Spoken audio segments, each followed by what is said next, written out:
yourself again. But it's the only way you're ever gonna learn. You look back and it's all in the past. I'm dwelling on the thoughts I cannot say to you. Good evening again from me, Steve Wraith. It is NUFC Matters, and it is Newcastle United versus Manchester United at Old Trafford tonight in the Premier League. And wow, I don't know whether this is just me, but I'm really not looking forward to this game whatsoever. As always, I'm joined by a panel of Newcastle United fans around the world. We have Chris, we've got Rich, we've got Holly. After a request for a female panel member, Holly has joined us tonight.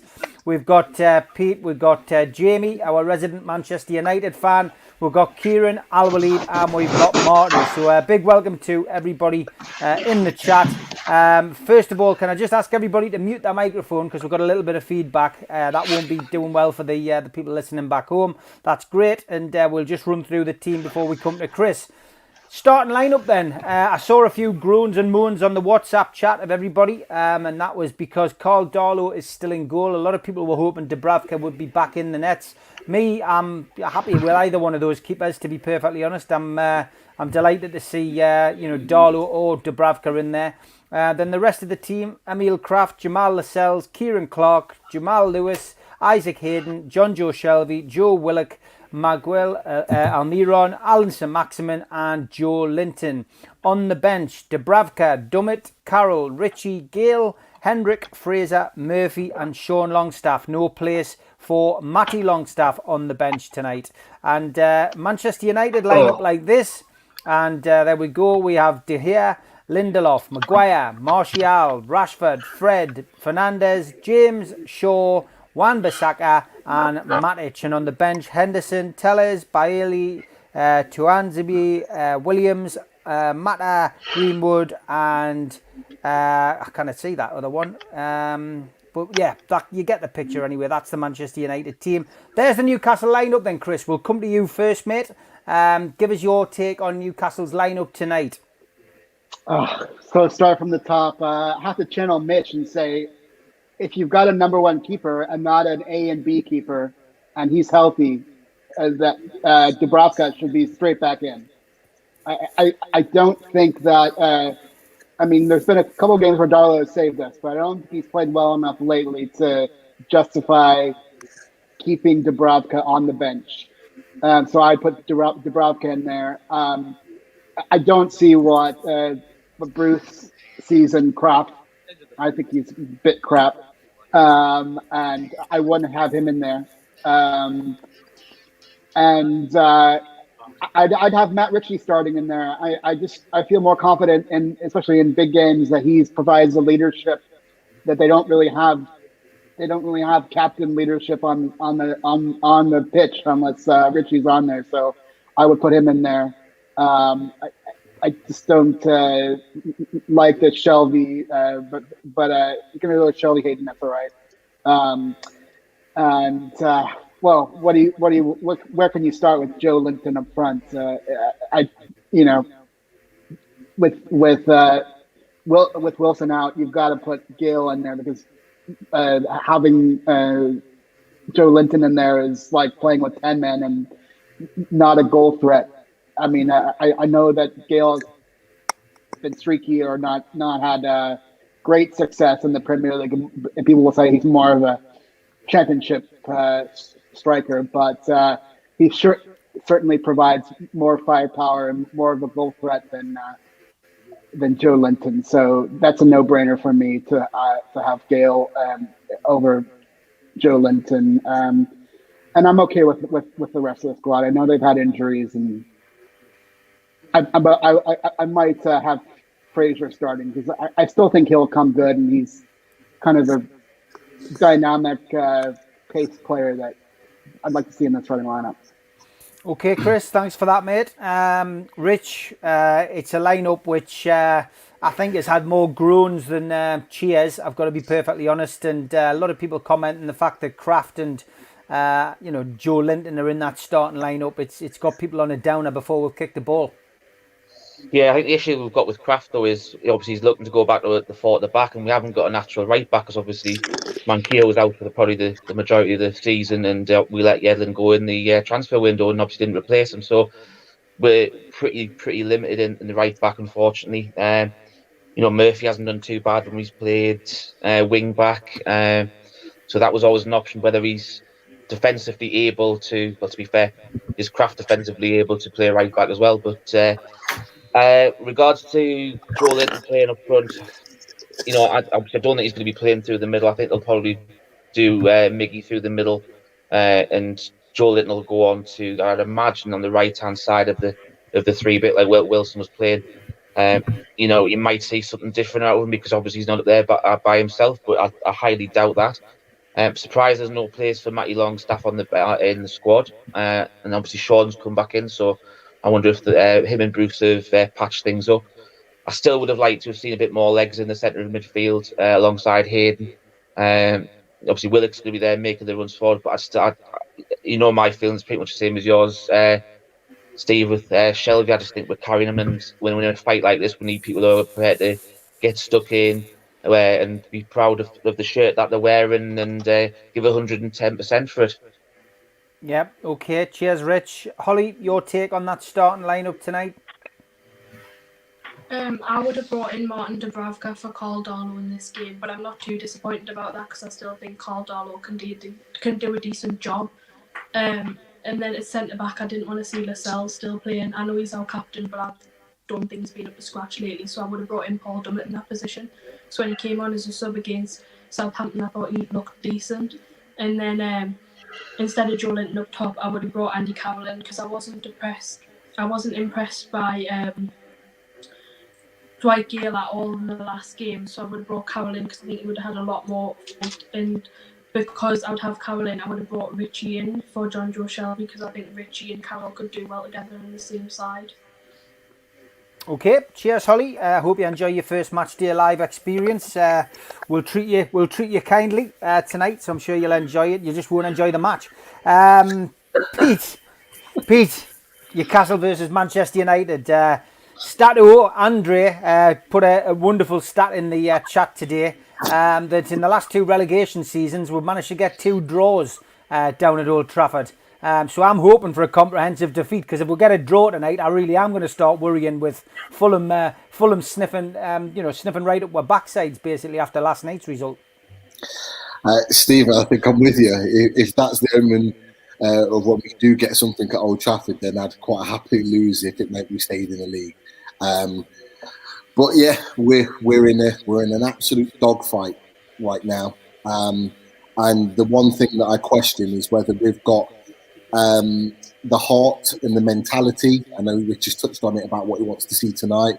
I question whether we've got the heart and the mentality to stay in this league, because I think we've got the quality, but I just don't think that we've got the heart and the mentality right now, and that stems right from the manager all the way down to the players. That's the thing that I worry about, because if you look at our team as a squad is better than Fulham's, but Fulham have heart, they've got mentality, they're working and playing for their manager, and they've got a manager that's fighting for the club, and we haven't got that.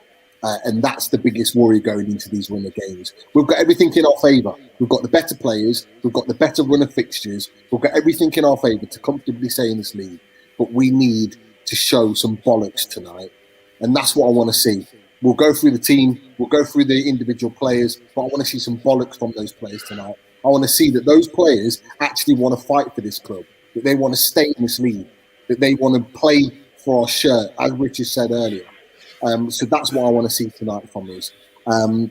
We could go through the team all we want. Like you said, it doesn't matter about Darlow or Dubravka. It doesn't really matter. They both played well. You can talk about the Joe Linton all you want. He's always going to find his way into the team at some point. Let's be honest, people are disappointed about Gale, but at the end of the day, he did not play well against Chelsea. He got his opportunity against Chelsea and he didn't play well. If he's not going to play well there, with his opportunity to showcase himself, whether it's for other clubs or whether it's for us, then why play him again when you've got other striking options? And it's a game that was considered last week a free hit, which I don't see this week. We need points. the rest of the team is as it should be. If you were going to go 5 at the back, you'd naturally bring Dummett in and probably take out one of your midfielders. He's not done that tonight, so he's looking to get men forward, I hope and I wish. But the rest of the team kind of it kind of picks itself, if I'm honest with you. So, as I go back to the point, I want to see some fight from this team tonight. Whether we go down 2 or 3-0, I want to see that we're actually fighting for this club and fighting for its fans and fighting to stay in this division. Okay, good stuff. Kieran, your take on that lineup as Holly gets some kind of proposal from David Reid. You're going to buy me dinner when we stay up. I think you've got it wrong, David. You're the one who's supposed to buy the dinner, David. If you need any guidance on that kind of thing, give us a shout. I might have been married 20 years, but I still know that chivalry helps you on that score. Holly, I've done my bit for you there. I feel like a dad. Yeah, I've seen a tweet from him the other day because I said that I was thinking that we could go down, and then he said that we'd stay up, and that if we stayed up, I had to buy him dinner. Dear me, I hope it's a decent dinner that he buys you anyway. If that happens, Kieran, you're being criticised for not having your light on, mate. Are you keeping us in the dark like Steve Bruce tends to do? I've got problems with the bloody light next to me. I can't get to work. So, yeah. No worries. I can see you and I can hear you, Kieran. That's the main thing. And to be honest, you'd probably prefer it if your TV went off tonight. Never mind your light. I'm not watching it. I'm coming here for the laugh. You've come on for the laugh. What's the point? We're going to get Jesus. I love it. You've come on because your computer screen gives you some light in your bedroom. That's what it is. He's come on for the therapy. He's come on for the therapy, which is what you said earlier, Marty. Yeah. Okay. There's the lineup. Anyway, Kieran. I mean, it is depressing, isn't it? It is, isn't it? What does Ryan Fraser have to do to get in this team? What's going on, man? What is going on? Mm-hmm. I can understand why Joe Linton's playing, because you got Harry Maguire and Lindelof. They're not exactly strong in the air. So I suppose he's probably done that to get crosses in the box and cause them a few problems there. But I can't see how we're going to score goals in this game. I can't see how we're going to score goals all season now, to be honest. Yeah. I think we will go down. I can't see us staying up. Do you know what I mean? Like, we're relying on Fulham and West Brom not to get points, and unfortunately, Fulham are getting points now, and they're 3 points behind us with a better goal difference, and that goal difference could improve for them today with Newcastle if they concede early and end up conceding 3 or 4 goals today. Then it's another nail in Newcastle's relegation fight, isn't it? Absolutely. The goal difference is effectively worth a point because they've got -11, we've got like -15. If we'll get beat, I think we'll get beat 3-0 tonight, so that would be -18. It's just like, what's the point? We're relying on bloody Sheffield United to go to Fulham and win, which obviously didn't happen. And now they're 3 points behind us. And once we're in that bottom 3, I'm telling you now, we ain't getting out of it. That's the problem. I mean, I obviously just done, Ben Jacobs' interview prior to this. And I don't look at the fixture list until, I take it game by game. Yeah. I think that's probably just something to do with me. I managed a team for 20 years and that's what I used to do. You start looking ahead, it's pointless because fixtures get changed and moved around, even more so with TV these days in the Premier League. You're not guaranteed to be playing if the teams you're playing are in Europe still or cup finals or whatever. And when I've looked at the end of the season, wow, that is frightening. Yep, Liverpool, Arsenal, Leicester, and then Man City, followed by Sheffield United and Fulham. Wow, what an end to the season that is in our predicament.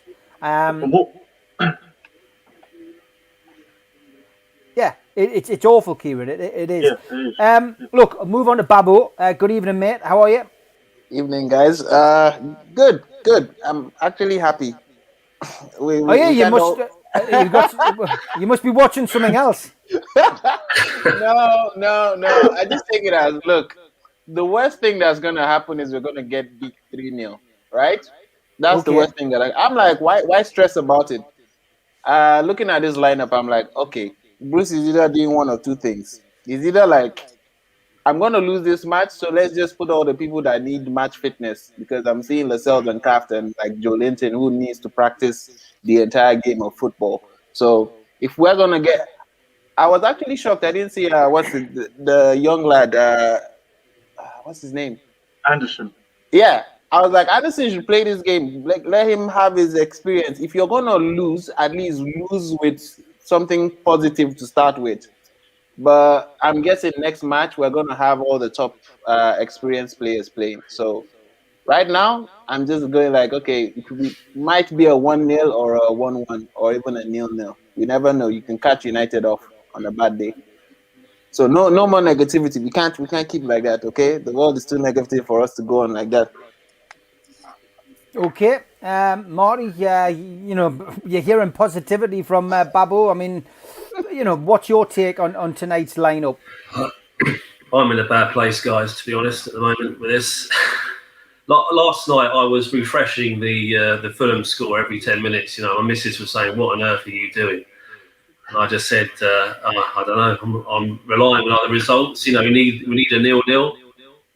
And when Fulham scored that goal, I just thought, things are getting really scary now. And that lineup again, it's just rinse and repeat, isn't it? And it hasn't worked, and we're going to try it again. I would have taken what Chris said, Darlow out and put Dubravka in. We need all the leaders in. We need the big guns in, the big leaders, the big mouths, and just sort of shouting and sort of the fight now, because I think we're just in dire straits now. And I think if we're not careful, it's just going to spiral out of control. I wouldn't have Kraft at right back. I would have taken a risk with Murphy at right back. I wouldn't have had Joe Linton in, obviously. I would have had Carroll up the front and Murphy right back to get the crosses in. Yeah, I'm just that lineup. And where's Graham Jones? I haven't seen him for a long time. He seems to have disappeared a bit in terms of on the sidelines. He's not around. And that for me, he hasn't been around since the Southampton game, has he really? So, and that's the last result we got. I'm just wondering what on earth's going on, really. I think we need that input from Jones again, back on the sidelines with Bruce, and and geeing up the team. Yeah, okay, good stuff, Marty. Al-Walid, will come to you to talk about Newcastle's lineup. For Newcastle, Kraft maybe because he's much more defender than Murphy. That's the only reason, and he's the only one left for right back option. Joe Linton, I don't know. Is he gonna also play in the right side, same as Gale last time? I don't know. Defense of Manchester, and Jimmy will know better. It's easy to get hit with fast. So Miguel Almiron and Seth Maximan, they have a chance if they are very fast in counter attack, because there is weakness. I notice between the defense line and Fred and Scott McTominay line. There is a space, especially with counter attack, because for me Harry Maguire is very confident. He always go forward. I wish if there is we can Manchester United draw last time, so I think they try to score early this time. So I believe Newcastle can make it draw at let's say first 60 minutes, but I'm afraid they will be as usual exhausted, especially the defense, the midfield line. And Manchester United have a great bench. They have great substitution with Greenwood. So I wish there is a change in the player, both the staff brother before Manchester lead by a goal. Because Silva Bruce, unfortunately, I think all his substitution after the damage being done. So we need, and we should learn from the home game. We were draw 1-1, I think, until 85 minutes. But because we are exhausted, we got 3 goals immediately. Okay, good stuff. People getting a bit presumptuous. I didn't say it was going to be the first goal scorer time for this. People putting that all on the screen there, but you're jumping the gun a little bit.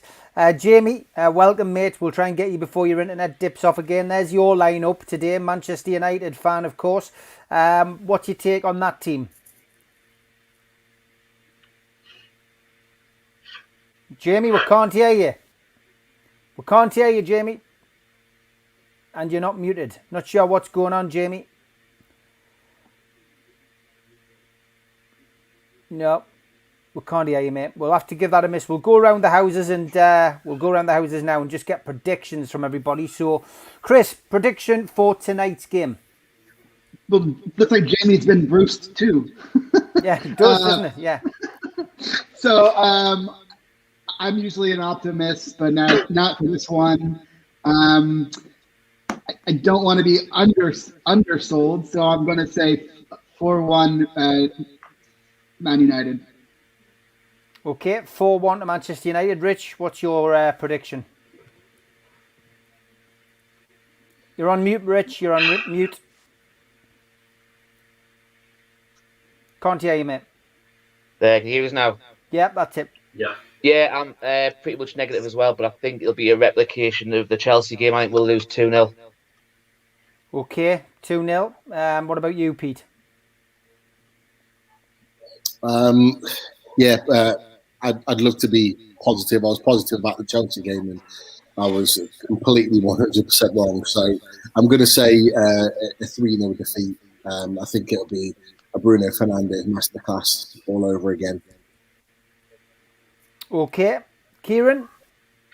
Well, we got promoted in 2017. We've come to Old Trafford 3 times, took the lead and bottled it every time. So I'm going to go 3-0 Man United. 3-0 Manchester United. Yeah. Jamie, can we hear you now? Jamie? Cannot hear you, mate. Don't know what's the matter with your sound, mate. No, we can't hear you. Sorry, pal. Sorry, mate. You'll have to sort your sound system out. Marty, what about you? What's your prediction? Okay, well, I hate to say it, but I'd like to see us get thrashed just to try and change things and make Ashley sort of wake up and make a decision and get rid of Bruce. So I think Man United will have a field day and win about 5-6-0. I hope they don't, but that's what I think might happen. Okay, 5 or 6-0. Holly, do you think it's going to be that kind of thrashing tonight? Yeah, make sure you're on mute. I think it'll 3-0 at best to Man United. 3-0 to Manchester United. Okay, Babbo? 0-0. And let me just be sure, right? Even if we lose this match, Ashley is not going to judge Bruce against Man United. We'll have to lose to some kind of rubbish ass team, and then it will be no hope for any savior. That's when he will now sack Bruce. By the way, just letting you know. Okay, 0-0. Optimistic, an optimistic prediction. Alwali, Too much negativity. Has Babbo stolen your thunder? You're usually Mr. Positive. Manchester usually on the paper they much stronger, but usually lately I think in the Old Trafford they did get result as away games. So let's say hope after Fulham when last night they feel the responsibility of to do something, and I think maybe good thing will happen. So let's say draw is good, and I expect it. Inshallah.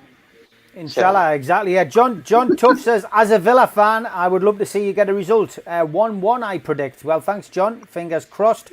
Jason Carter says, if we win, Chris has to get a haircut. We have got a lockdown, Jason, and he is going for the Doctor Who look. Don't forget. So, Babbo, do you think a 15-0 defeat would get him the sack? If so, would you take it? Says Life Goals. Nah. No, there's nothing Bruce can do now to get the sack. At this point, there's nothing he can do because he's doing one of the most important jobs in football. He's diverting everybody's attention away from Mike Ashley's terrible form in business and managing a football club. So we're all focused on Bruce rather than the person who is giving us the most grief. So, yeah. Okay, Mark Byers, don't forget his hat is pinned to my profile. Get the bids in. It's currently at £100. I'm not sure whether Pete's hanging back, because Pete was making a big song and dance about wanting this hat, but you might be hanging around waiting for. Are you waiting? No, I wanted it, but I had a budget, and by the time I realised it was out, the budget's gone. It's been absolutely smashed. So my budget was £55. That's what I was going for, and by the time I didn't realise it was in the bidding, it was already beyond that. So it just got smashed out of the water, and I don't think the wife would be very happy with me. No. Going out of budget after that. So what I'll do, regardless of the hat, I'll be putting some money into the food bank anyway. So. Top man. Well, anybody wants to bid on it, follow me at Steve Wraith. Check me pinned tweet out. Bid underneath it to the £100 at the moment, and that money's already been paid to the food bank. The guy has said if he doesn't win, he's going to leave the £100 in. So fantastic gesture as well. Thank you to him. Jamie, have you got sound? No. Jamie, you've got a wonderful pic. Yes, yeah. We can hear you. You're completely out of sync. Can you hear me? You're like an episode of that martial arts thing that I love to talk about on this show, Monkey Magic. Or water margin. That's what it's like. But what do you make of that Manchester United lineup? I'm really sorry. Do you know what it is, Steve? There's people working outside my flat, and I think they're playing around with the wires because my internet's dipping in and out. So if it happens again, I'll go on my mobile phone. So I'm really sorry. No worries. What do you make of the team? I can see the lights flashing. Is it not the police? I'm a bit. No, it's not. It's they've been working outside on the internet, so I'm ever so sorry. If it happens again, I'll go on my mobile phone. No worries. Okay, there's your starting lineup. Give us. Yep. I'm a bit worried about the centre back pairing.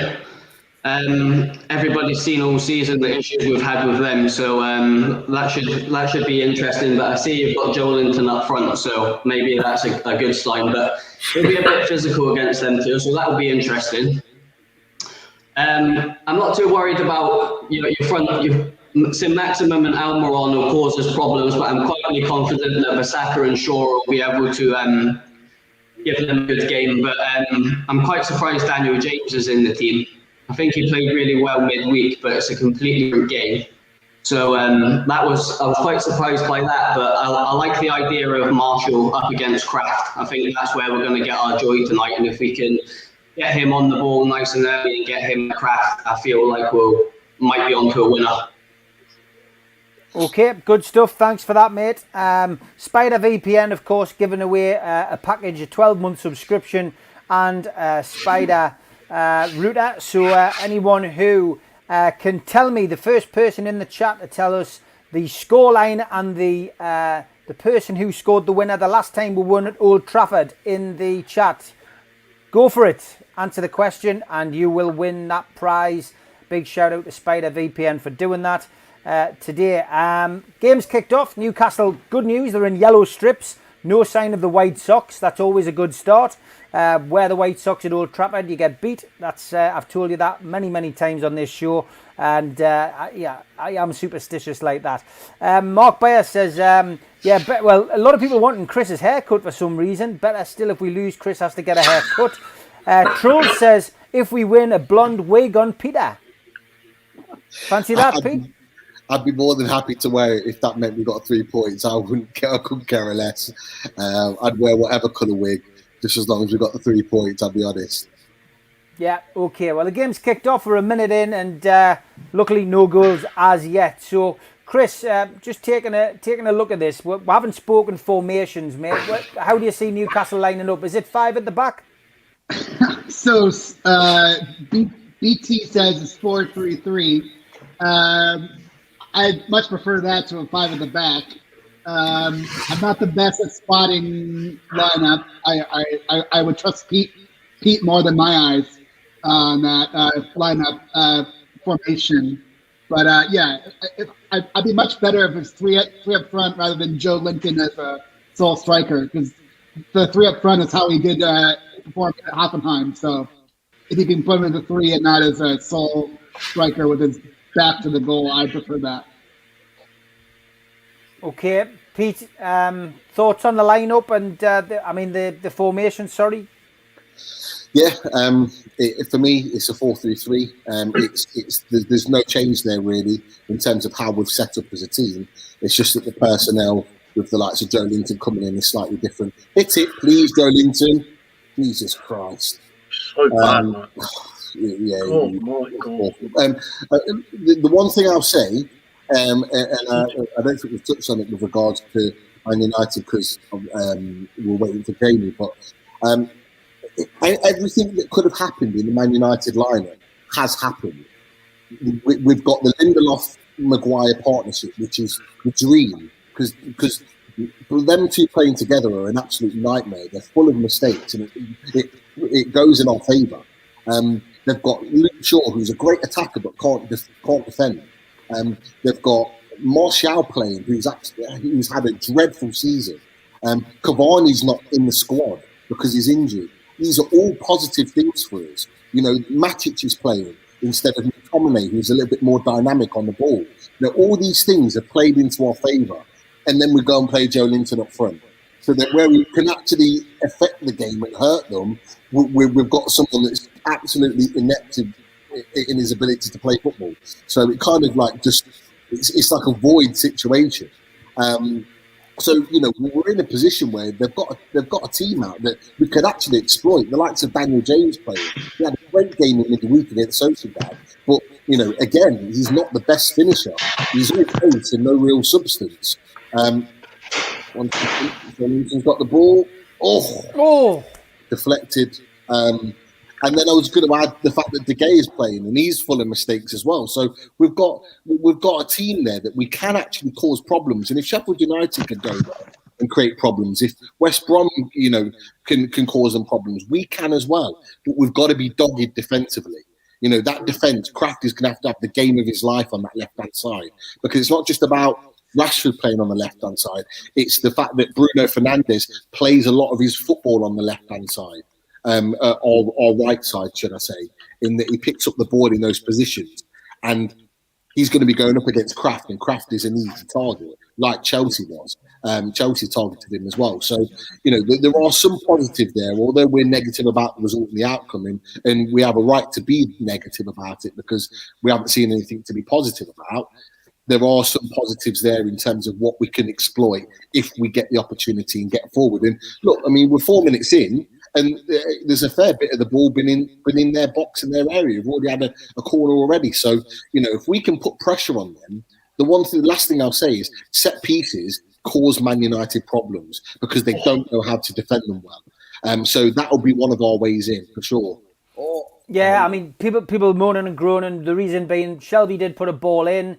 The ball was deflected out, fell at the feet of Joe Linton, hit it first time. It clipped the defender, and De Gea was forced to make a save. Newcastle didn't get anything from the resulting corner. 5 minutes in, though, Newcastle certainly at least pushing forward and going for it and trying to cause a few issues between Manchester centre-backs who are arguing amongst each other. Maguire doesn't look happy at all. He's shouting across the box. It's a bit of a defensive mix-up, to be honest, which led to Newcastle getting in. And Newcastle are pressing, it has to be said, in the opening 5 or 6 minutes. Kieran, you're not watching the game, but obviously, you know, it does look as if we are going for it and at least having a go, which is something which Newcastle were accused of not doing prior to Graham Jones coming in. Yeah, well, we can't just go here and just sit 10 men behind the ball. We've got to sort of show some attacking intent, otherwise we will get picked off. The problem is we come here every time. I touched on it earlier on. We've come here since we got promoted. We've took the lead 3 times and we've capitulated.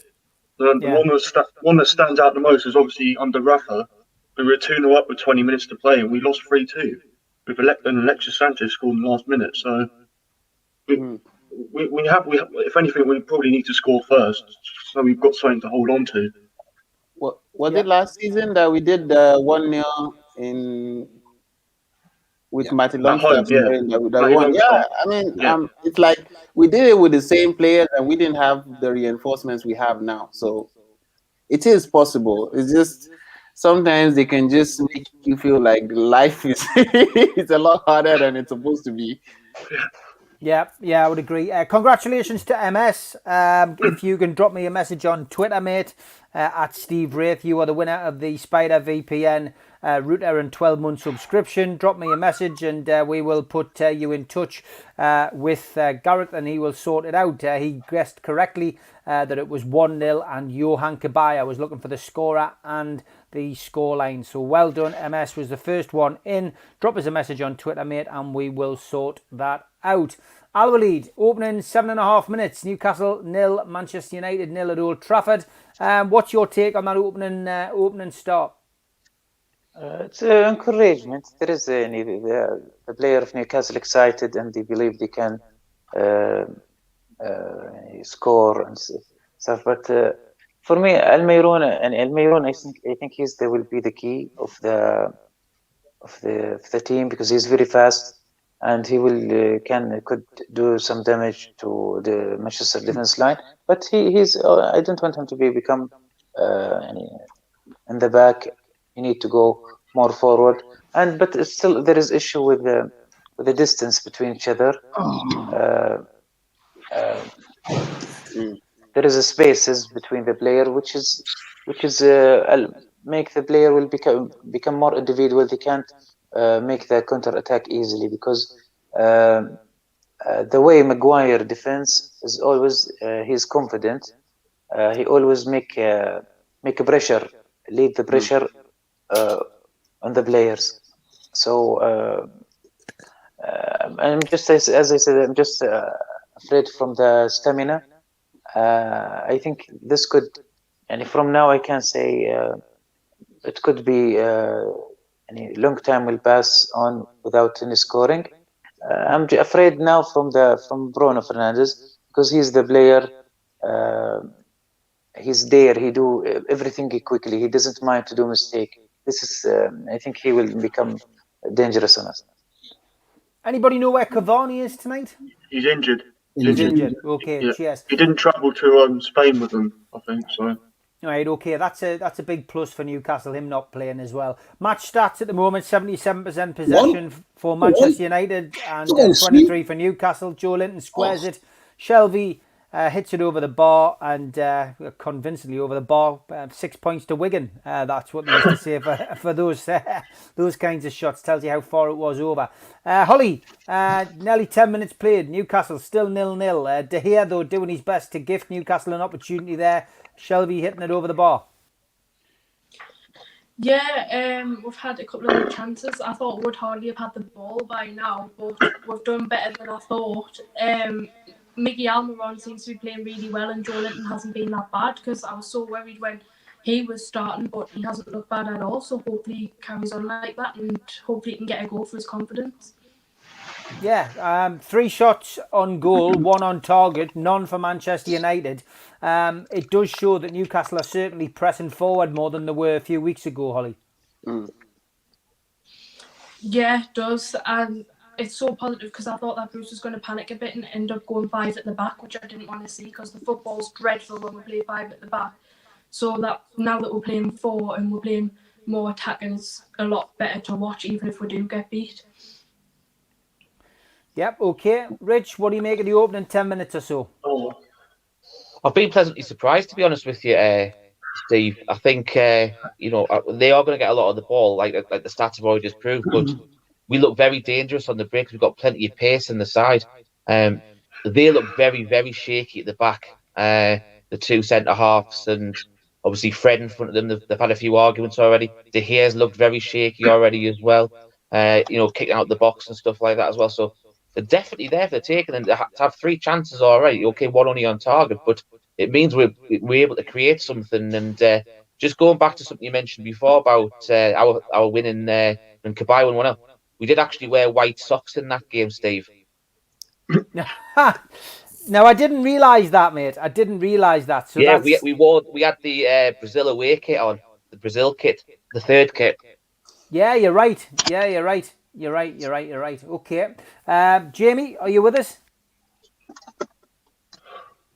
I am, I think so. Yeah, we can hear you. You're slight delayed, so I'll just ask the question and then you can carry on. What's your take on that opening 11 minutes? Newcastle certainly pushing forward on Manchester today. Yeah, I'm going to go onto my phone in a minute, Steve, because I really apologise about the laptop. Yeah, you have started really well. Just it's absolutely comical defending some of it. It's actually laughable, some of the stuff that I've seen in the first opening couple of minutes. But from your point of view, yeah, very positive. But I just so that defensive two really worries me at the moment.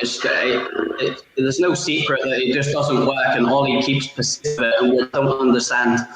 But it is what it is. That's the team. Bailey played fantastic against Sociedad, yet he's left out again, and I just don't understand it. But really good start from you. We can't get any worse, can we? So it's got to get better. That's the only positive I can give. Yep, okay. So I'll let you go and get off and get onto your phone, mate. That would be great. Marty, come to you now. 12.5 minutes played. Positive start for Newcastle.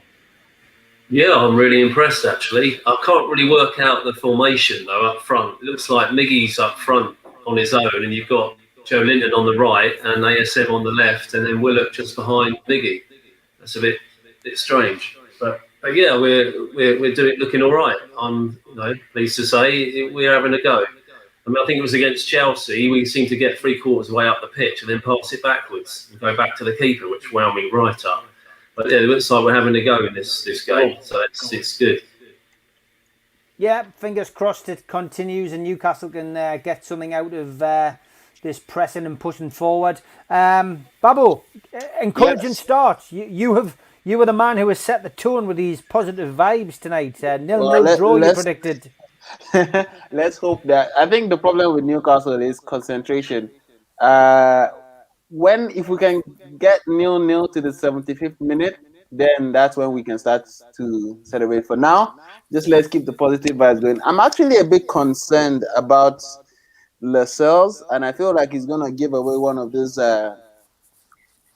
very bad set pieces that's gonna cause us problems because he seems to always be late to the tackle. So that's my only worry for out of what I've seen for the last 15 minutes. I'm very happy that Willock is helping out Kraft because he needs it. He literally needs it. And if Willock is going to just slack a little bit, that will cause us problems. So just the concentration. So if we can keep that till halftime, I would say we've done something really good to start with. Okay, Kraft's down getting some treatment. Shaw went through him. I don't think he's going to get yellow carded there for that. But Kraft's down on the ground. Back up now, limping a bit gingerly, but he looks like he'll be okay to continue. Not sure whether Shaw got a yellow for that or not. Camera's focused on him, but it didn't look like the referee had given him anything for that. So 15 minutes played. Manchester United 0 and Newcastle United 0. And an encouraging start for Steve Bruce and the players. Hopefully we can get something out of this. Let's talk about Fulham, Chris. We're talking fixture list. A lot of people in the chat saying, well, Fulham's fixture list is worse than ours. But look, we all have to play these teams. I read the run-in that we've got out at the start of the show. And, we've got some big names in there, and one would imagine that, even the games which look easy on paper won't be as easy. Sheffield United, you would imagine, will be relegated by the time we play them. What tends to happen when a team is relegated is they have nothing to play for and they play with the pressure off. But, looking at those last games from the 3rd of April, you've got Tottenham, you've got Burnley, you've got West Ham, Liverpool, Arsenal, Leicester, Man City, Sheffield United, Fulham. And I mean, if Newcastle, are playing as they are playing at the minute, you would fancy them to get points out of those games. However, the problem is it's all very well playing positively and pushing forward, but when you're not scoring goals at the end of that football, that's where the problem lies. And I've mentioned this a few times this week, but the problem, people say, lies with Steve Bruce, but the problem lies with a lack of investment and not bringing in a centre forward to play alongside Wilson. And obviously somebody who, if Wilson was injured, would be continuing to play himself. So, it is a tough run-in. What do you make about Fulham? Are Fulham capable of maintaining this run and overtaking Newcastle, do you think? They're a bit of a yo-yo squad, they get promoted, they go down, they get promoted, they go down. So I would expect that to continue. But they do have some dangerous players. And I just wanted to say about the fixture list, all of us identified when the fixtures came out, in the summer that the Christmas period, the festive period, and the end of the season was particularly brutal. So we needed to have a good start and then a good sort of three quarters run so that we weren't in a relegation battle for April, because it looked really bad from April there. So it just sort of feels like, not that our worst nightmare is confirmed, but that we haven't gotten it done, since Christmas, since the festive period, to set us up well. I forget how many weeks ago it was when we had like an Everton win or something like that, and we said, okay, this looks like Newcastle has played their way into safety. Like I didn't necessarily say it, but some of the pundits were like, this is clearly like a team that's going to stay up, not knowing sort of that we'd be bruised again and go into this run of play. But yeah, it does all have to do with coming back and not making any January investment. You look at Josh King going for $5 million and say we weren't even willing to spend $5 million on a striker that might have been a little bit of a bargain or played more than a $5 million transfer player would you'd think of. So to not do a Josh King move and then him go to like a lesser club than us for $5 million, and then to have Wilson, like the one person that couldn't get injured in the season was Wilson, and that's happened. And we really haven't. We've been on the back foot ever since. Okay, Pete, what's your views? Look, we can talk about investment. The investment's not been there for nearly 14 years. So it's nothing that we're not already aware of. We knew we needed a striker to support Wilson. We talked about it right at the beginning of the season against West Ham, and it went on beyond that. We knew that if Wilson was to be injured for any length of time, we didn't have the appropriate replacements, and that's why I think there was a lot of talk about King coming in. And it's proved, fatal, really, or it can certainly prove fatal that we've not got a proper striker in. The issue is that we haven't also got a manager that can find a way of getting these players playing properly in the way that we deserve to be. Because look, we could go down to the basics. This squad of players should not be in this position. You can talk about finances, you can talk about investments, you can talk about injuries all you want. This squad still, right now, should not be in the position that it is. But it's been allowed to due to negligence, not just with the manager, but with the club as well. Okay, or the other way around, not just with the club, but it's with the manager as well. I mean, the amount of bad choices in lineups and the bad setups week after week, and we talk about one of the things I wanted to talk about is Jamal Lascelles coming out in the week and saying that there were words said at half time in the Chelsea changing rooms. How many times have we heard that over the season? How many times have we heard Lee Ryder or someone else in the Chronicle come out and say there were words at half time in the changing rooms to make out that something's going to happen? We've been saying that all season. We've been saying it all season. How many times has Bruce come out and said, "Yeah, my fault, bad choice of players there for the first 11. Make sure we put it right next week."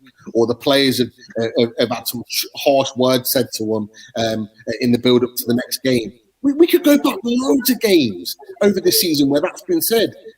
The problem has been, and it's not just this season, it's been in previous seasons as well. Talk is cheap. Okay, we hear all this talking midweek about things are going to change, things are going to be better, but we still see the same shit, and we're still seeing the same poor attitude week in, week out. I would just rather they say nothing and then just come out and put a solid quality performance in. That's what I want to see. I don't want to hear talk. I've been hearing talk for years now, and it's just followed with absolute bullshit, and I'm sick of it. So, you can go back to investment and all the rest of it. This team, this squad of players should not be in the position that it is right now. And that's it.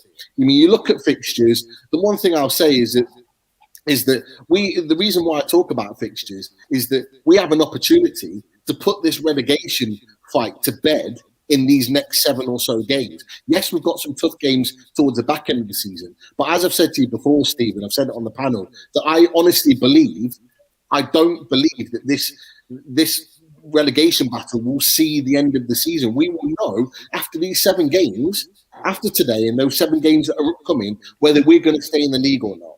Okay, it won't take, in my opinion, the Fulham and the Sheffield United game. I think we will know where we stand before that period of time. And we're playing against teams that we can actually get points against, that we can actually disrupt, that we've got quality of players on the pitch currently right now that can hurt some of those teams. And that's why I say we've got an opportunity to put this to bed. We can do it. All it would take is 1 or 2 wins back to back, and the outlook of our team and our season would be completely different. But we've got to do it, and we've got to show some fight. We've got to show some bollocks. We've got to show some heart to make that change. And you know what? I'm just going to revert back to, and the man's on the screen right now. He's played well, Joe Linton has, for this first 23 minutes. And we don't say that very often. But the one thing I'll say is he's doing exactly what Dwight Gale did not do against Chelsea. He's held the ball up. He's bullied centre-backs. He's made it difficult. He's cut out passes that have gone out to the wings that could have started attacks for Man United and kept us in possession. Okay, he may not be the most talented player, and we know that first and foremost. But as I said, we want bollocks, we want heart, we want determination. And I'm not saying he's going to have an amazing rest of the game, but what he's shown in the first 20 minutes is that he's fighting for us. And that's all we ask. That's all we ask as fans. I've got to agree with you. Listen, I was Joe Linton's biggest critic, and I mean his biggest critic last season. As you all know, I gave him 10 games before I made any comment on him at all this season. And to be honest, impressed, probably not the right word, but, he's been a hell of a lot better. He's adapted a bit more to the game. He suffers from the same thing that everybody else in our team does, which is lack of decent coaching from Bruce and his cronies. And for me, I genuinely feel he has played better. And yeah, I would agree. The biggest problem we have, Peter, is that he hasn't got anybody alongside him at this moment in time who can benefit from him winning the ball. That's exactly what he's needed, though. He's needed that right from the beginning. We talked about last season. The ideal situation for Joe Linton coming into a new club with the price tag on the back of his on the back of his head, with the fact that he was number 9, he needed an experienced head to ease him into the club.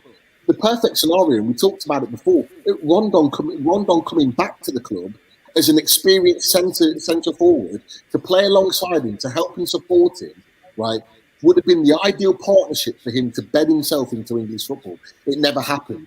We have a knack of just buying these young players with supposed promise, but then expecting them to be the main mans. That's not how football works. They need to learn and develop and grow as individuals and as players.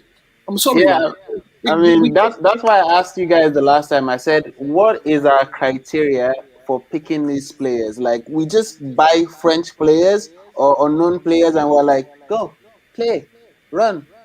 And then 40 million. And it doesn't work. That's what we've been trying for the last 8 years. I've been watching Newcastle. Just buy some. We did it with Riviere. We did it with Cabella. We did it. And I'm just like, what is the scouting team doing? All those players need support. Every young player that comes in. Look at what happened with Toban. Toban left Newcastle. Boom. They'll leave Newcastle. Boom. And I'm like, you guys should, at some point, it's not the players. It's the people that are working with the players. How are you supposed to grow as a player, a young player, coming into a professional game? In most cases, like Babu said, under Graham Carr's stewardship, it has been plucked from a different league, coming into a brand new country and expected to just hit the ground running. You have to have experienced players that have been there and done that at the highest level to guide you through that, and they haven't done it. And that's just Joe Linton itself. You look at Almiron, you look at St. Maximin coming through. They all have unique quality. Almiron and St. Maximin in particular, they all have unique quality. Joe Willock, for example, coming in now, young players, but you need to be bedded in. You need support. And they've just not got it. I mean, Andy Carroll coming in as an experienced striker. The guy's barely been on the pitch. How can you learn from someone that's spent more time in the treatment room than on the pitch? You can't. I mean, to be fair, right? When I first moved to Newcastle in like 2012, you had a couple of seasoned veterans. Like Colaccini was a seasoned veteran. Now we don't have.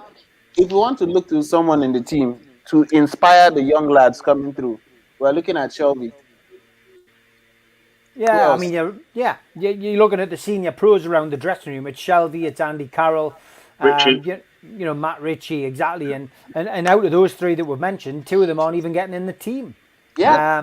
You know, so it is bizarre. It's a bizarre season. It's a bizarre situation. Anyway, good points, Pete. Kieran, Joe Linton, what's your take being on Joe Linton this season? Were you a fan last season? Absolutely not, no. I mean, you just hit the nail on the head there. It seems to me that we're buying these players and then giving them 6-year contracts, 5-year. Who even gives 6-year contracts now? It's just, it's a joke, really. I mean, it's not fair. It's not his fault, really. They've just bought him in from Hoffenheim and not really done the research on him. And they're playing him. We don't even know what his best position is for me. So. But we're playing him, and he's not scoring goals. What is he offering? I mean, when he was playing at Hoffenheim, he used to come in from the left with Dominion, right? And then you see, he comes in from the left, and he has a lot of support and runners. Let's make him a target man with no training whatsoever. Yeah. Just this is the thing. We've already got wingers. If you're saying that, but he's playing off the left, we don't really need to have him do it because we've got Maximin, Fraser, Almiron. Yeah. I mean, what's the point, really? Yeah. A better manager, I'd personally think a better manager might get a little bit more out of him. I think if Rafa Benitez was coaching, exactly, I think he would. I think he would. There Look, you go. Rafa has the capability of getting the best out of you know, probably players that wouldn't quite do as well under the managerial expertise of Steve Bruce. So I think you're right, but it's players react differently. But there has been 1-0 to Manchester United. Rashford cut inside, beat Darlow at his near post. Got to say, first impression of that watching it was Darlow could have done better. I'm not sure if he was unsighted. Darlow's reaction in goal. Why is Dubravka not back in the team? Dubravka should be back in the team. He's conceded 6 goals in the last 4 games, for Christ's sake. Darlow's reaction would suggest there, Kieran, I know you're not watching it, that he was to blame for that goal as well. We'll watch it here. He nutmegged Kraft, didn't he? Nutmegged him. Rashford nutmegged Kraft. Yeah. It's crap anyway. You cannot get beat, and we've talked about it before. Minamito at Southampton. You cannot get beat like that. You're near post. You're near post. It's not like he's been wrong-footed. He's right there at his near post. You know, that has to be saved. That has to be saved. That is not even a great strike. It's poor goalkeeping. Yeah, I mean, to be fair, Rashford did really well there. Took a gamble, sent Kraft for the Chronicle by nutmegging him, cut inside, and then beat Darlow at the near post. Good goal by Rashford. Man United were coming back into it, probably levelled their shots on target, and now they've gone 1-0 ahead on the 29th minute. Great question from Sniff and Lick. I love the name as well. Question: if he farts in the bath, will the water go back inside and will he drown? Anybody know? Chris? There's a level of complex science that I can't answer that. It is perfect timing coming to Al Walid with this question. Al Walid, with obviously a little bit of medical knowledge in your trade, if he farts in the bath, will the water go back inside and will he drown? Well, I didn't try it. Okay, I think probably the best way we can answer this, Sniff and Lick, is I'll try it tonight and I'll get back to you in the next game, mate. Okay, hope that answers the question. Al Walid, Joe Linton. Julian? Yeah, what's your thoughts on him? What's your thoughts on him this season? Yeah, not much as you said, guys. The coach doesn't. If there is hidden skills in Joelinton, Steve didn't succeed in show it and make it applicable for the team as many players. And that's it. Okay, no problem. Thanks. Holly, has Joelinton improved? Me and Pete think he has a little bit this season. Been less criticism from me, certainly, on Joelinton. I mean, do you think he's played better this season? Yeah, he's definitely improved this season for me. I think last season he looked really, really poor, and I don't think he's been great this season. Obviously, he hasn't had that much game time, but certainly when he has played, he's looked a lot better. But I feel like that's probably because the pressure's been taken off him now with Wilson coming in as the number 9. I know he hasn't got the number 9 shirt, but that's what he plays as. Yeah, I would agree. Look, he has done better. That's my take. Jamie, I think we'll skip you because Man United have gone 1-0 up. Don't be like that, Steve. Oh, typical. Your volume and everything's fine now. Oh yeah. We can hear you. You've got a perfect picture and everything. Okay. Against the run of play, Manchester United took the lead against a wonderful Newcastle United team. Tell us from your view. Yeah, well, before I had my debacle with my internet, so I do apologise for the third time about that, but I should be okay now. When I seen your lineup, I just thought Kraft straight away because I don't think he should be playing in the Championship, let alone the Premier League. And whoever decided to sell Yedlin, who I also don't think is a great defender, but he's a much better defender than him. As soon as I seen him, as soon as I seen Lascelles in the team, I thought, brilliant, we're going to be able to get at them. And Shelby, I know your views on Shelby, Steve, you're not as big as fan, and I'm the same. I feel exactly the same as a liability. And that's, for me, breaking down your team and seeing how we can exploit. I was happy when I seen them 3 players. I think Rashford and Marshall are going to predominantly play on our left-hand side. And I think they'll get at Kraft all game. And I think I mentioned it. I don't know if you heard me because of my internet issue, but I said that's going to be our route to winning this game. But I've been quite impressed with yous. I'll be honest with you. I think we're probably lucky to be ahead in this game, and it's a lot closer than I thought it was going to be. I'll be honest, but I do feel like that's a route to victory for Man U down that side. Yeah. Another shot on target for Newcastle as ASM cut inside and stung De Gea's hands. It's tipped over to a corner. We'll stay with this corner. Ball floated in. Maguire heads away. Maximin, get in! Oh! I told you positivity. Come on, we can do Get this. in there. Don't be all. I haven't seen it yet. Come on. God bless Maguire. If there's anyone guaranteed to make a mistake in Man United's rear guard, it's Maguire. What a strike that was by ASM. Why did you have to come to me first, Steve? Just before that. So it was a short corner between ASM and Shelby. It was floated in by Lewis. Maguire tried to head it back over. Instead, it wasn't a firm header by Maguire. Headed it with the back of his head, fell straight to ASM, who hit it straight away on the volley, straight over the top of De Gea. Newcastle United back in the game, 1-1. What a peach of a goal that is! If you haven't and he's seen sticking it, his arms up, blaming everybody else. Every single week he does it. He never takes responsibility for his own mistake. Sorry. Watching it back. Actually, the ball was hit into the ground by ASM. It bounced into the ground and bounced over the top of De Gea. Wasn't the cleanest of hits from ASM, but by God, it looked like a fantastic goal. If you haven't seen it, make sure you watch it on Match of the Day. Even if it's the consolation goal, it's well worth a watch. Keep talking to Jamie, Steve. You might get another one. Yeah, keep talking to Jamie. You're right. I was going to say, Steve, it's that technique to hit that. It's literally hit the ground and then he's hit the ball. That is not easy to do. So in order to keep that ball down with that sort of technique and hit the target, is you know what, fair play to St. Maximin to take that on, because normally people would let it bounce into them, take a touch, and by then you've got 3 men on you and you've been closed down. But he took it first time. You know, fair play to him, great strike, just what we needed. And Jamie's right. We've been the better team in this game.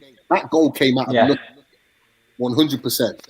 Got a bit of got a bit of naughtiness on the pitch as well. Fernandez has pushed Hayden. Fred then dives in to get intervene.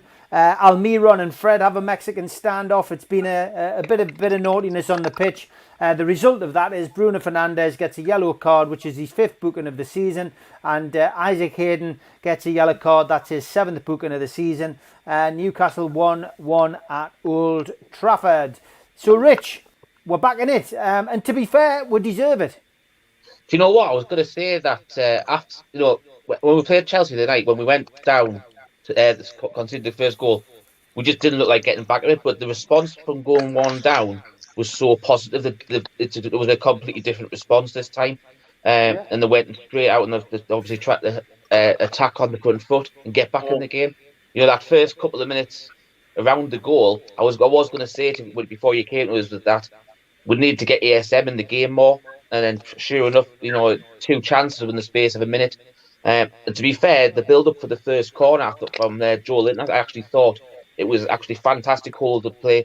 And the through ball for Kraft, the ball by Kraft itself across goal wasn't great, but the build-up play was still good. And obviously, we've got the goal from the resulting 2 corners. So, going back to what you said about Joe Linton, I think he's I've always been pretty much the same as what you and Pete were saying, but he has been drastically improved. I know it wasn't hard to get much worse than what he's been doing since he's played, but he's been much better. It's still not £40 million worth, but at the end of the day, you've got to, as you say, you've got to give credit where credit's due. He's playing a lot better, in a better position for himself.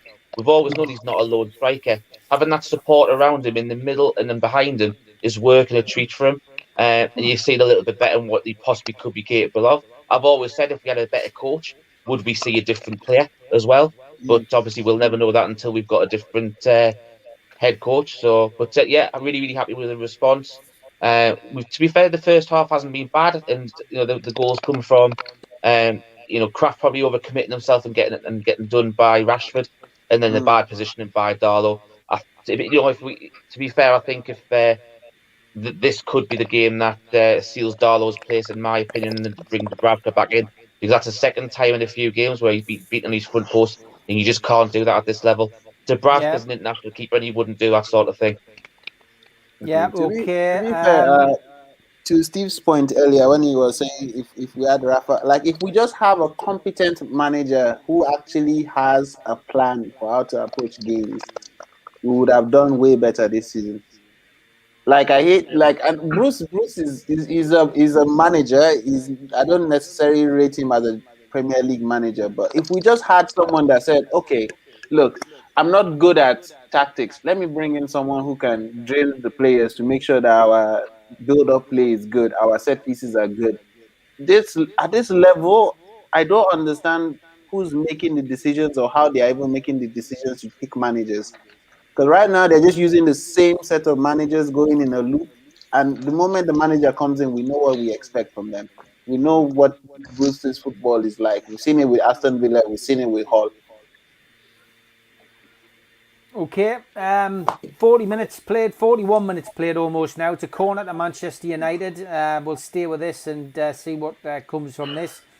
Hopefully Darlow can do it. Corner's taken and Newcastle clear. Taking it away and pumping it upfield. It's now back into the Manchester United half. So hopefully be able to get through to half time level pecking. Marty, your take so far then on the opening 41 minutes? Yeah, I think we're playing really well. I think the set pieces are good. I think our link-up play when we're attacking is too slow. Often I've seen Miggy running up there like 100 miles an hour, and then there's no one with him. I think it was in the 22nd minute he was up there, and then Joe Linton comes on the screen. He's just jogging. You know, there needs to be more urgency. You know, giving some support when we're you know on the attack. There needs to be more Newcastle players coming up and supporting. But yeah, it's a lot better than I thought it was. Thought it was going to be. Where do you stand on Joe Linton, Marty? I mean, he has played, well again today. He's got a yellow card now. Just a couple of minutes ago, booked a game, but he's putting himself around more anyway. Yeah, I just think he severely lacks confidence. I think early on in the season he was really good. He had a really good cup game, didn't he, in the Carabao Cup? I think he scored a goal or two, didn't he, on the earlier rounds? That was the best game he's had for us this season. But I just think he's just very low on confidence. And I just I don't know how he's going to get past that, in this team. Okay, Babu, you probably take us through to half time. I mean, you chipped in a little bit about Joe Linton, but I mean, to be fair, with Joe Linton, we're not playing to his strengths, right? We're basically taking someone who has always been cutting in on the left, dynamic play, has a lot of quick runners around him, and we're saying everything you've been doing for the last 23 years, or let's say the last 7 years he's been playing football, reset that and start doing something new at one of the highest echelons of football, which is just the main problem. I mean, I like that he's trying to get with the game plan, but he doesn't possess the pace to keep up with Miggy or Saint Maximin, right? And it is the good thing about having such a big character. When Rondon was playing there, he had Perez, and Perez was fast and he was a hard worker, and he had Perez and Richie around him, so we could survive with that. But currently, Joe Linton is just a man thrown in the deep end by his bosses, and he's trying to survive. So I think we should just give him a little bit of credit that he's been doing better. All he just needs to do now is learn how to control the ball first time, because it seems to always bounce off him. I don't know if it's his control technique or I don't know. Yeah, and he likes to fall over as well, doesn't he? Yeah, for such a big lad, they call him Big Joe in in the team, and I'm like, why are you always falling over? You're like 6'2", but you can't blame him. You can't fault him. He tries, even though he looks like he's running in slow motion sometimes. He does his best. I mean, with Carroll, we know like we're gonna get a bunch of fouls. Like Carroll, I think he concedes the most fouls of any player I've actually seen in the Premier League. Every time he jumps or contends for a ball, he gives away a foul. So I'm not sure. Compared to Carroll, I'm like, I might take Joe Linton on some games. Yeah, okay. We've got 44.5 minutes played. Joe Linton getting a little bit of treatment there. Newcastle United are 1-1 at Old Trafford. And to be fair, they have deserved it tonight so far. There's been a positivity from the offset. Newcastle have been pushing forward. Manchester United, as you would expect, as the home team, have come back into it and, of course, took the lead as we see 2 minutes come up on the officials' board. 2 minutes added time in the first half. But yeah, Newcastle have been, at this game. They have been involved. And for me, this is what we need to do to stay up. We deserve to be level in this game. And if we're going to stay up and stay in the Premier League, this is the kind of effort we need from our players on a consistent basis. Consistency is the key. If we can keep putting these kind of performances in, week out, we might not always get the result, but we're always going to get that opportunity. And I think the other thing that's very evident today is that, and it's not something new, but ASM is going to be vital to Newcastle United staying in the Premier League. You need to keep ASM fit. There's no doubt he's our most creative player. He's always got an opportunity of getting a goal.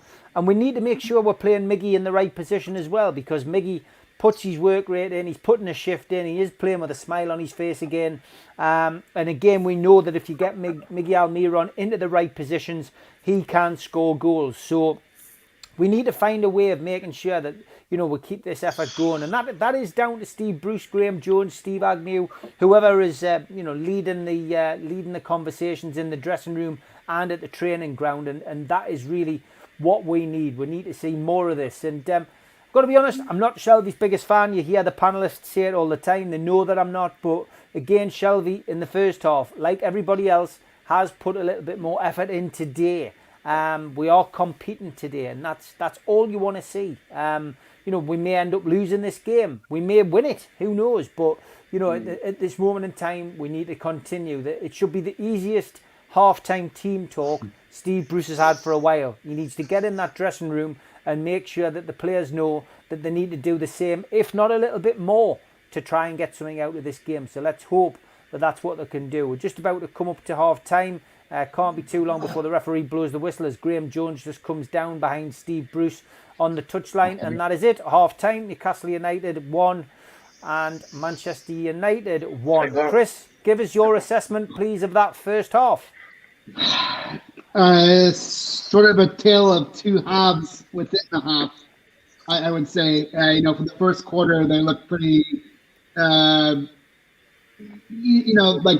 they were trying, but things weren't working out. And then they sort of seemed to wake up, light a fire on themselves once they conceded the first goal. And I just also want to say that this is the one fixture that is a nailed-on away day for me. I attended every Man United Newcastle match since I've been in the UK, since 2015. So this would be the first year that I hadn't been to one of those matches, and it's a fixture that all of us grew up with. My best mate from home is a Man United fan. And so this is the match that I look forward to the most. Every year when the fixture list comes out, I want to see when this fixture is, and if it's not during the festive period, and I am in the UK, I would attend this match. As far as getting back to this match itself, I think they need to have some subs in the second half. I want to see Shelby go off. I want to see. I want to see.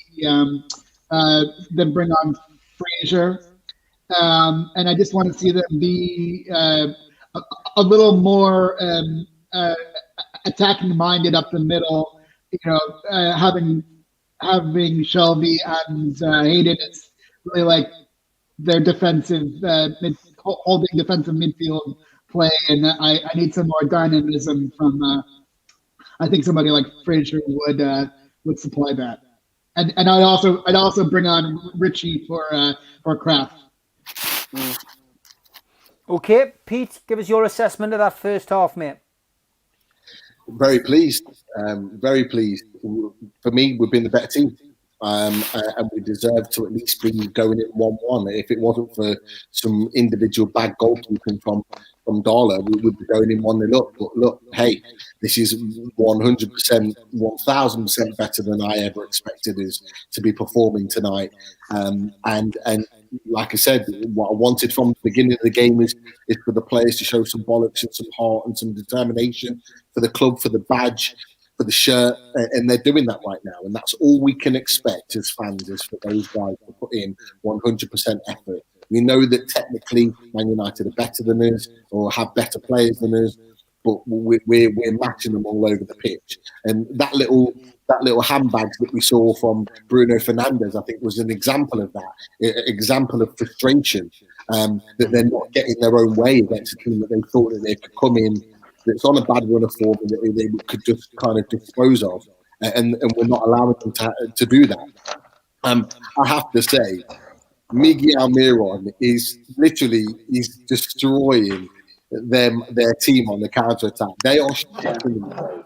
Every time he gets the ball and he starts that counter attack, he's got 4 men on him as quickly as anything, and they are absolutely shitting it. They can't hack his pace. They can't hack the fact that he's dynamic and he just wants to get forward, and he can travel with the ball. All we want is players to get up alongside him. So we need the likes of ASM, Joe Linton, Joe Willett to get up there to give him some support, because he's getting 50 yards with the ball, but then hasn't got a pass on, and then is having to either give the ball away or kind of try and work a throw-in or try and win a free kick or something. That's not sustainable over 90 minutes. So we need that little bit of extra support from him. But he has been fantastic again for us on that counter-attack today. Like I've talked about Joe Linton already. I thought he's had a good game so far. I think the midfield are battling well. And what I've noticed is that St. Maximin is not tracking back, and I think that's a tactical move, because whenever the ball's going over to our left-hand side, so if Daniel James is getting the ball, either Hayden or Shelby's going over to double up on him to support with that pace, and what they're then doing is allowing St. Maximin to stay further forward, to keep him fresh in one way, but also from the counter-attack on that left-hand side, that he's then got potentially the beating of either Lindelof and Maguire, because what happens is when Daniel James got the ball, Wan-Bissaka's getting up there with him, but he's not the best at tracking back. So it's leaving him one-on-one with potentially Lindelof, but we need to find him with the ball. And that's what we need to look at second half, because I think we can expose that if we play it right. And a lot of other teams have done that in previous games against Man United too. So really, really good performance. I think Nathan just put on there about Graham Jones. I'd heard at the beginning of the game that he was in the stands. Interestingly, he wasn't by the touchline. So we'll see if that changes in the second half. And I know that Chris put a comment on earlier on in the game about the change of Darlow. I think, that's a bad mistake for the goal for Rashford. It came from nothing. We can argue about Craft all you want, but Rashford's a good player and he's going to get shots in like that, but he shouldn't be scoring that goal. That should be saved. And for me, he's had a good season, but we need to look at, someone like Dubravka would have saved that and probably would have put us going in 1-0 up at half time. And they're the differences. They're the small differences that make a massive difference over the course of the season. But lots to be positive about. And look, we're still in it. And whilst we're in it, it's there for the taking. It's all to play for second half. Okay, I know you're not watching the game tonight, Kieran. I've got a stream. I have got a stream up. Oh, you have, mate. You have. Okay, what was your what's your take on that first half? Yeah, from what I've seen of it, it hasn't actually been that bad. I mean, we are causing them quite a few problems, but we can't just go into the second half just like sit back. We've got to kind of keep doing what we're doing, because otherwise the inevitable will happen and they'll probably go and score again. But I think we've got a chance here to go and get through all 3 points, because they're not a great side. Like, you know what I mean? That Maguire and Lindelof they're not that good. So we need to keep targeting them, get the crosses in the box. I don't know if Joe Linton's going to keep playing because he was down injured at the end there, but we'll just have to wait and see, I think. Okay, Al-Walid, impressed with the first half? Happy? Actually, I'm impressed and quite heavy, but I try to analyze this. Solskjaer, I think he played smart today. He know that Newcastle will attack from the beginning because they feel in danger and they want to win this game. So I notice they are just letting Newcastle attacking and absorb and sucking their energy. I notice once the Newcastle take a breath, we hit by a goal. That was for Solskjaer plan. I'm afraid that I see Newcastle player play much effort without actual benefit. We got lucky with the mistake of Maguire. Maguire for me is a challenging player. It's weird for me. He always do good things and bad things at the same time. We get a chance, and I notice also there is internal match between Wan-Bissaka and St. Maximin. I think they are close together. They are. Everybody have his assignment to stop Bissaka, and this Bissaka stop St. Maximin. I noticed Joe Willock. He have comparing to Chelsea game. He got maybe strict request to stay or focus more in defense, not just go forward and just to cover to make Bruno Fernandes covered. Our hope for this game is to try to make mistakes, take benefit of the opportunities, just to pressure close to De Gea goal, not just far, because I noticed Miggy and Mayron, they have like very marking by 2 or 3 players, because they know that he's the key for Newcastle. And Saint Maximin, as I said, with Wan-Bissaka. So I wish if and the other key is we have to make substitution in the midfield. Maybe Hayden, he get yellow card. We don't want to get red card as happened with Jeff Hendrick last time. So we need this, because what I'm afraid really is to collapse after 20 minutes from the second half. Okay, good stuff. Jamie, 1-1. As you said a little bit earlier in your assessment, about 10 minutes before the end of that half, Newcastle have deserved to be involved. You're quite surprised at the way they played. Yeah, to be honest with you, I've been really impressed with you, Steve. I think you're a little bit unlucky to be going in with a goal against you, to be honest with you. Obviously, this is a bit of a difficult fixture for me, because I'd usually be delighted that yous were winning, or yous were playing as well as yous are, but it's against my team this time, so it's a bit different. I see you smile, Pete, as well. But I think I've seen it all before, Steve. It's as soon as I seen our lineup, I thought, so they've got 2 really pacey players that can hit us on the attack with Almiron and Maximin both starting. So why are we not playing Bailey? Bailey puts us higher up the pitch.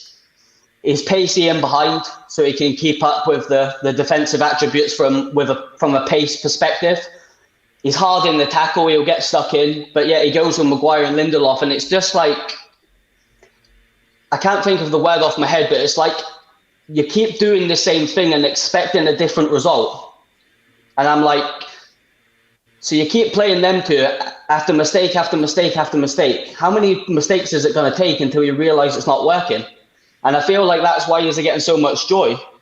Our team on the pitch shouldn't be playing like this, but it doesn't surprise me, because I'm not sure if anyone on the panels watched us a lot, but we play in patches. We never play good for 90 minutes. We're a good 15, 20-minute team for maybe once or twice in a game over a 90-minute period. So this doesn't surprise me. And my worry is, going off of what our leads just said, he hopes they don't, yous don't collapse. I hope we don't do the same as we've just done in that, because I think someone said it earlier, I can't remember who it was, maybe Marty, we're here for the taking here, big style. And from what I'm seeing, I'm very, very worried, because I've got to go into the office tomorrow with about 20 Geordies that sit around me, and I've got to deal with one of you giving me banter as well in the chat. So I see you smiling, Pete, because I know. But we've got to majorly improve here. And from what I've seen, the players' heads are down, the ball's not being moved quick enough, and it's little players in that lineup where I don't get the selection. I don't understand why Dan James is playing against a low block. It doesn't work. You need someone a little bit more intricate. Mata should be playing on that wing today. He can break the lines up, play in between. And we've got no creativity in that midfield. Matic is good on the ball, but he's got no legs. Hayden and Shelby are all over him every time he gets the ball. And they're not very sort of progressive players. They won't go and press them. But Matic is looking for sideward balls all the time, and we're not progressing with the ball.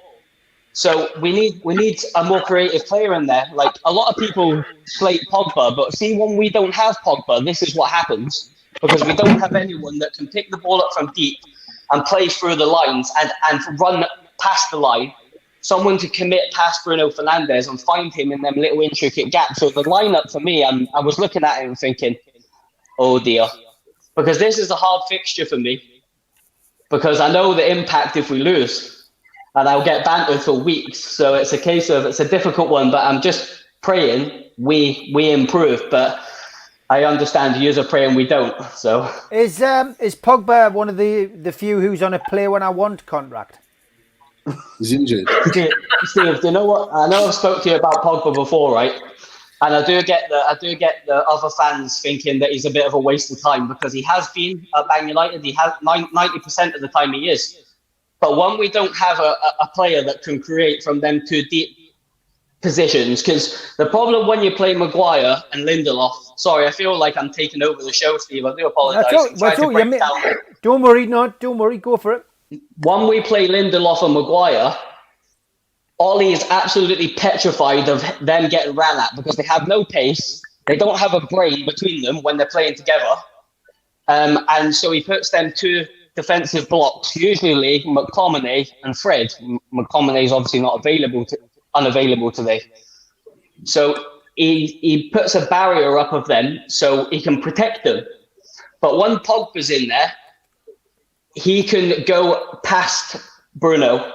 He can also do his defensive duties, and he can get the ball across the pitch very quickly with his passing ability.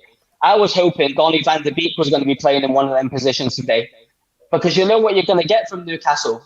Since Jones has come in, he's got a shape. He's a hard to beat. He's play on the counter-attack. It's like everything we already know as a fan base, yet Ollie can't see it. So I'm just at the point now, I'm like, you keep making the same mistakes. Why are you not realising? So unless something majorly changes in the second half and we start creating from that deeper position, we're going to struggle. And I don't think we're going to get a result here. I was quite surprised in the comments when I was first come onto the show, Steve, that there was quite a lot of negative comments. I was seeing 5-6-0 United, and I was like, God, I want what they're drinking. Because we've not been very good for weeks. Like Sheffield United and Fulham Sheffield United and West Brom. We can't play against a low block. And this is exactly what we're doing. You're playing a very intricate low block, tight in defence, and hitting us on the counter-attack. And we don't know what to do, because that's our game. I'm going to stop talking now because I've rambled on enough and people are probably sick of my voice. So No, it's okay. No. James Hughes has done well with this comment. He says, brilliant dig by Jake Humphreys. He says, as Scholes was wrongly praising Bruce, he went, yeah, Newcastle have been much better since Graham Jones came in. Thanks, Jake. Brilliant. Absolutely brilliant. Second half's kicked off. Manchester United 1, Newcastle United 1. A little bit of afters going on again. Rashford going down the back of Hayden. Not sure whether he's joined other people in the referee's book, but looks like a free kick to Newcastle just outside the box, is it? Yep, it is. Just we'll stay with this then until we come to Rich. And I feel so much better after that rant, Steve. Thank you, mate. No, that's what it's all about, mate. Newcastle have got a free kick anyway. Shelby takes it, floats it into the box. Maguire goes to head it, misses it completely. Newcastle have got it, but it's out for a throw in. Maguire hits the ball like a balloon, doesn't he? He is definitely the weak link. He really is. He hits the ball like a balloon. He's so bad. If he's on centre weak link? Was it 90 or 80? Yeah, he's no Van Dijk, that's for certain. It doesn't matter if it was 80 or 90, if it was too much. If we've got him in the face. We've got him for the Euros. Said what all Newcastle fans have been saying since the start of the season. That's why we were quiet. We're just like, damn, United are having the same problem. The one thing to check out is a lot of people talking about it on Twitter at the moment is the blatant, and it is a blatant VAR miss for the foul on Lascelles on the goal line. Liam Kennedy has just tweeted it out. So Liam Kennedy 23 on Twitter. I've just retweeted it. It's actually a kid called Kyle Down 08. Get on it on my Twitter account before Sky and BT take it down. But it's blatant foul, no VAR. Makes you wonder what VAR was watching. And Local Hero says exactly the same. VAR neglect on Lascelles is bizarre. Rich, second half, are we going to have a Steve Bruce team talk effect here, or do you think Newcastle will do much the same as they did in the first half? It's not, as I said, it's not really a hard team talk. It's basically that we should just start the way we've been playing. They've been fantastic first half. Much better than what we thought they were going to. Obviously, Joe's still carrying that little knock, which obviously they're going to see if he can carry on. But I think the one thing I would probably do is I would look to bring Fraser on if he's struggling, because the pace that we've had with ASM and Miggy has caused their back line nothing but trouble all night. And also that'll help Miggy as well, because it's another person with pace to help support him as well when we get up there as well. So that's what I'd be looking to do. I was surprised with the stats that Shelby was actually our third highest distance through with 5.7 kilometres. Obviously, Miggy was top as per usual. Hayden was up there as well. But Shelby, quite proved he's putting the effort in tonight. And as we've said already in the show, that's all we want from everybody who's wearing a Newcastle shirt. If you put the effort in, you'll get the reward and you can get something out of the game. So fingers crossed. As Pete said before, they are there for the take and they look very nervous at the back.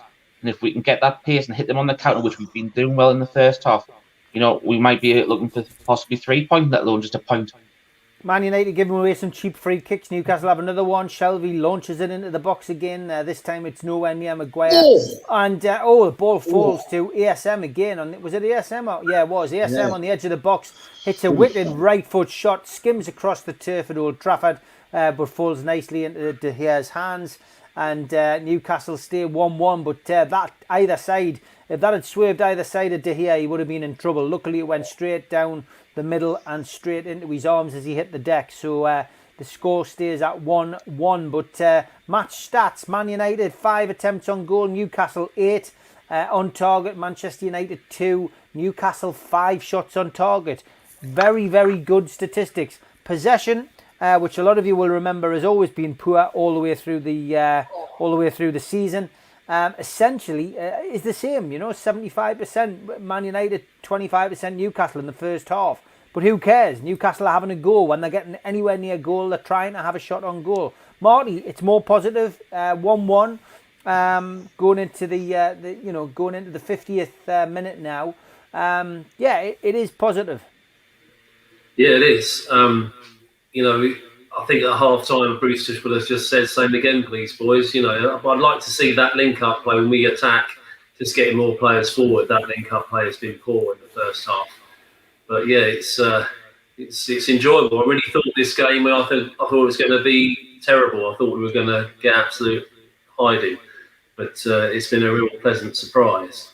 I'm just really pleased that we're putting in the shift. Yep, okay.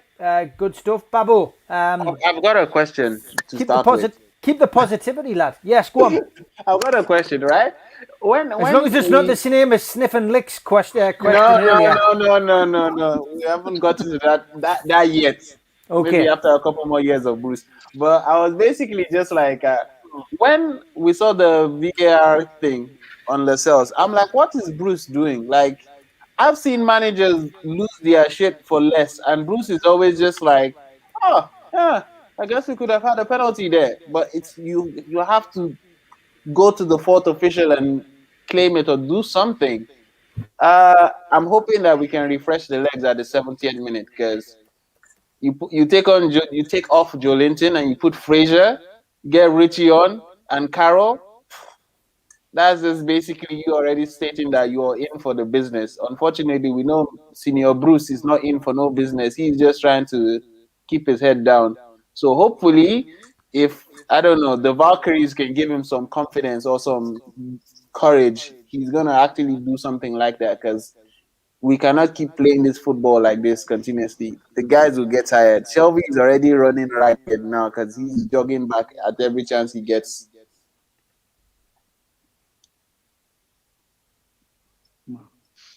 Okay, Newcastle still 1-1. Manchester United pushing forward now, but it comes to nothing, and Newcastle pick the ball up again on the edge of the box. Manchester United retain possession though. Yeah, it's in the balance this game. It really is. Substitutions are going to be important, as of course we always like to have a laugh and joke on here about the amount of time it takes for a substitution. It's usually the 65th minute. 13 minutes to go.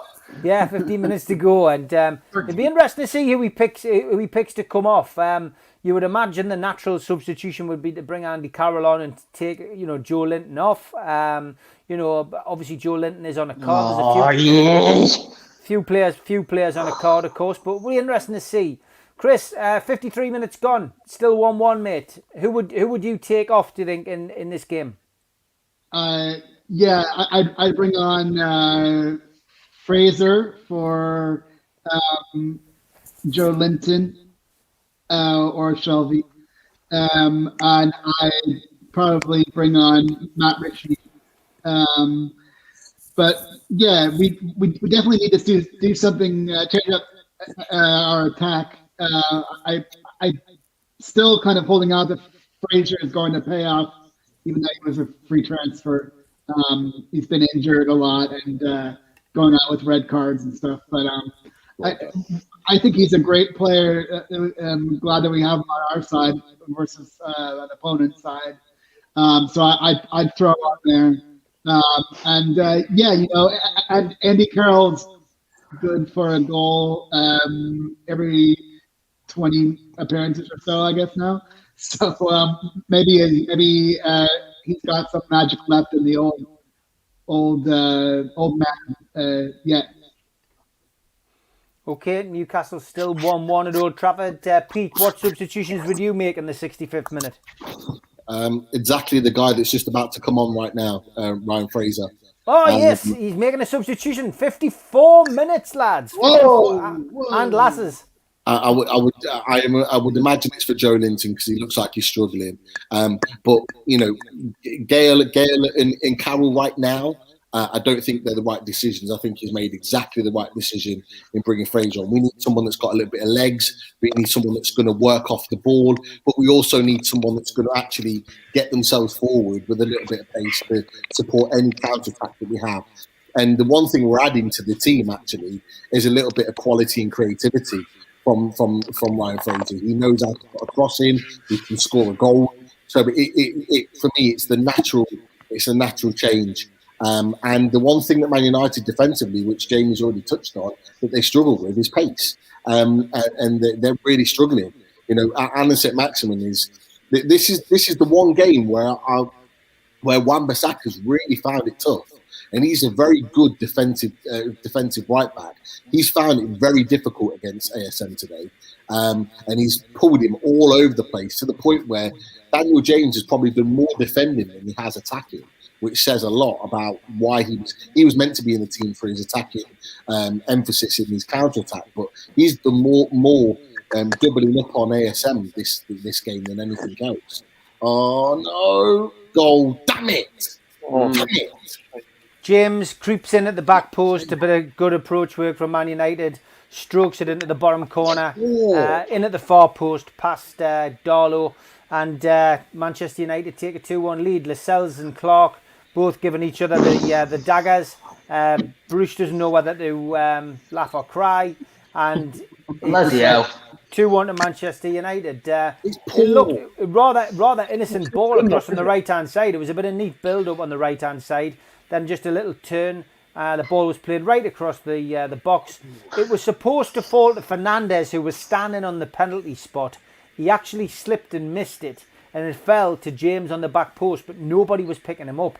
It actually evaded him. So James came in at the back post on his own. So I'm working out who was supposed to be in that position, really. It's supposed to be Lewis. Jamal Lewis. And Jamal Lewis was standing on the penalty spot. He missed the ball that fell to James. He missed the ball that fell to Fernandes, so he could have cleared it. He missed it. It went under his feet, fell to James on the back post, who really he should have been marking. The back four looking at each other, not knowing who's responsible. James sweeps up at the back post. So Manchester United 2-1 up. Disappointing. I was going to say, Steve, sorry, just it'd be easy to point the finger at Jamal Lewis there, and he should have been where Daniel James was.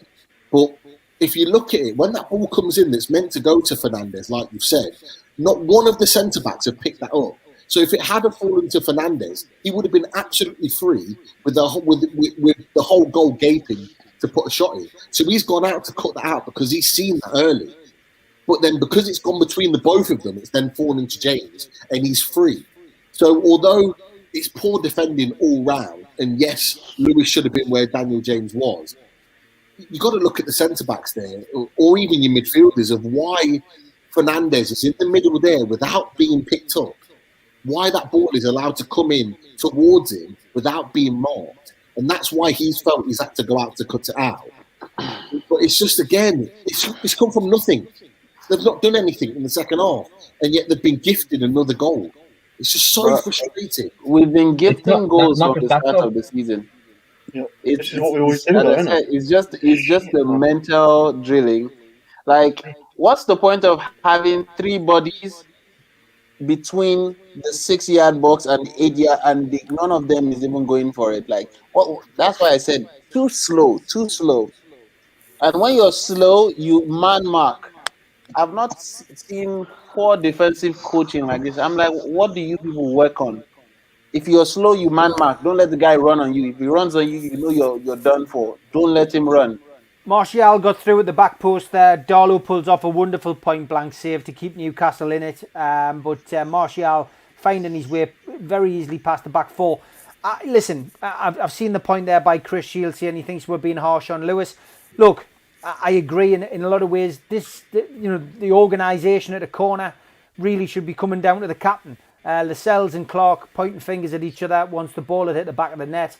I do feel Lascelles isn't the right person to be captaining the team. If you actually look at the replay from where James was, with Lewis when he actually came out, because obviously there wasn't anyone from the centre half closing out, the ball was actually going to go to his foot, but Fernandes got a toe to it, which put it through his legs. So it actually ended up doing Lewis rather than when he actually came out. So he's perhaps a little bit harsh. But, the centre half, someone's got to go at that ball. He shouldn't be having to come out. And it's just a shame that if Fernandes hadn't got that touch, Lewis would have cut that out. But it's just one of those things. Yeah, there is no leadership. Donald Baines has put leadership up there. There is no leadership from the cells, sadly. Kieran, disappointing. 2-1 now to Man United. Yeah, that Lascelles, right? He's the worst captain I've seen probably play for this club. He's not good enough. What? Who's telling Lewis that there's a man behind him? What's going on, man? How many stupid goals are we going to concede? I'm fed up with this now. But our record away at the Big Six is disgusting. It is. We haven't won. The only game we won away from home at a Big Six team is Tottenham. Since we come back up promoted, it's a joke, it is, man. Sick of it. Lewis, I watched this guy at Norwich and he's crap. I don't care what anyone said, he's not good enough. 15 million quid for him down the fucking toilet. Sorry, No, hey, it's an emotional situation. Being a Newcastle fan at the best of times, so We'll try being a Man United fan. Yeah, I'd rather have a few trophies in the cabinet, Jamie. You've had a few over the years. 72% possession for Manchester United, 28 for Newcastle. It's the one thing that's been consistent all season. Al-Walid, disappointing. 2-1 down. I mean, it's happened again. We go into a second half where really we should be looking at building on the positive, the positivity from that first half. And we've let ourselves down. We've shot ourselves in the foot, really.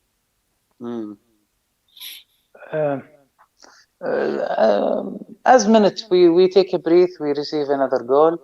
Simply Jamal Lewis mistake, first place. But I noticed Jamal Lewis, he looked to Danny James before he get the ball. He know that the ball will go to James, but he thought he will cut it. But the pass was very fast on him. It's totally his mistake. Add to that, maybe the Lascelles, as you said, or Darlow. He must. And if I play there, usually, even if I play, I will say, okay, cover him, and I will give instruction. Need someone to give instruction, talking, especially in the midfield, and this is what we need. Yeah, this is a proverbial tale of two halves. This, Jamie. It's good for you. You've gone 2-1 up, but there is a change in Newcastle's performance, and all the good work that they did in the first half seems to have, it seems to be disappearing, and I can see Manchester United getting a third rather than Newcastle equalising here. Yeah, it's definitely turned. Using the ball a little bit better. We're passing back a little bit too much from our liking, and that's usually when the mistakes come, when the centre-backs start trying to act like they're Beckenbauer. So I'd rather see us be a bit more progressive going forward with the ball. But just picking up on what Peter said earlier when he was speaking about Daniel James, I see his point, but I actually think he's been put there to be that more defensive player today, because our wingers have a tendency of not tracking back, and I think Ollie's looked at your lineup and everybody knows that ASM's the big problem for teams that come up against Newcastle. He is the one player that's got world-class ability. And I think Daniel James has been put on the same side of the pitch of him to give Wan-Bissaka more defensive freedom. But I know you're probably looking at the game more from a Newcastle perspective, which is fine, and I understand that. But I'm noticing Luke Shaw's pushing up quite a lot on our left-hand side, and Maguire is pushing it over to the left and trying to build up attacks. I think that's an issue for us. And I think that's somewhere if Bruce could notice that, if he notices it, he could get Almiron in between them two and cause us a bit of problems. If you start noticing, Shaw's pushing up a little bit more and Maguire's going into his space. But the issue with that for me is Maguire doesn't have the pace to get back. So that's a bit of a worry. If you notice, Matic is dropping into centre-back when he's getting the ball. So a little bit more progression for us, but I know Kieran was really disappointed, and I do feel for you because you have definitely took your foot off the gas. Obviously, from my point of view, I'm grateful for that. But we're not playing well. I'm seeing things here that I see every single week with us. So we'll go into a lull and we'll try and protect what we've got, and that's the big issue for me. I'm hoping I see Matt warming up, so I'm hoping he's going to come on because we need a little bit more craft. And I do feel like we can nick another goal, but we need to be a lot more progressive with the ball. And as I say, sideways, backwards FC has been very prominent for weeks and weeks now.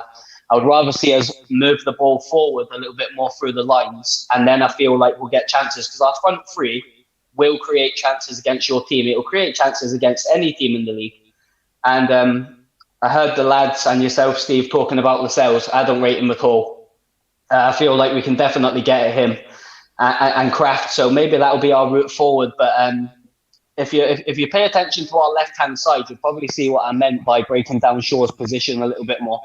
But I do take into account you're probably looking at your formation from a fan's perspective. So I'm probably looking at completely different things to you guys. But it's an open game. 2-1 against Man United's never safe with us because we're very unpredictable at the back. So I wouldn't get so downbeat just yet and think that the game's over because you've gone behind. I don't think that's the case at all. We still got like 20 minutes. So yeah, we have.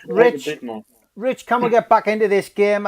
Fraser's come on for Joe Linton. Joe Linton was clearly holding his back and speaking to Dwight Gale on the touchline when he went off and pointing towards his back. It looks as if it's a niggling injury, which is going to put him out maybe for the next game or two. But can you see us getting back into this game? Jamie seems to be very confident for us, but I'm not as confident, I've got to be honest.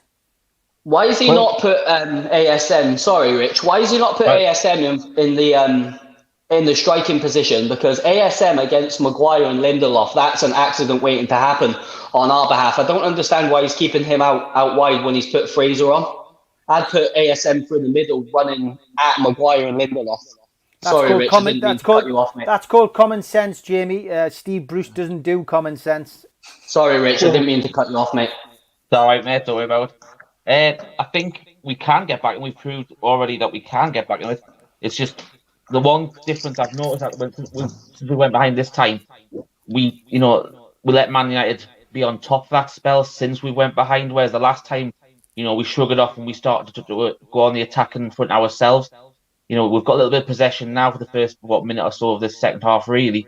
But we just got to, we can definitely get into it. Fraser just had an effort there, but you're probably not going to beat De Gea from that sort of range. I know he's capable of a mistake and put the effort on goal.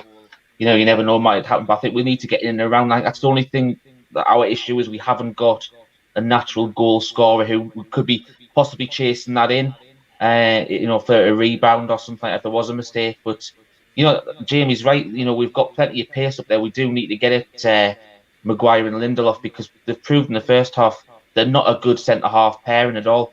And there's mistakes there, which we know that will happen. So it's just whether we can, take benefit of those. And to be fair, we need to take a benefit of one of those mistakes or create something that's going to get us back into this game. But, we've done it once, we can do it again. But we're just going to try and not rest on our laurels and feel sorry for ourselves because we went back behind again. Not very often we can say we've got a roving reporter, but we've just been sent this.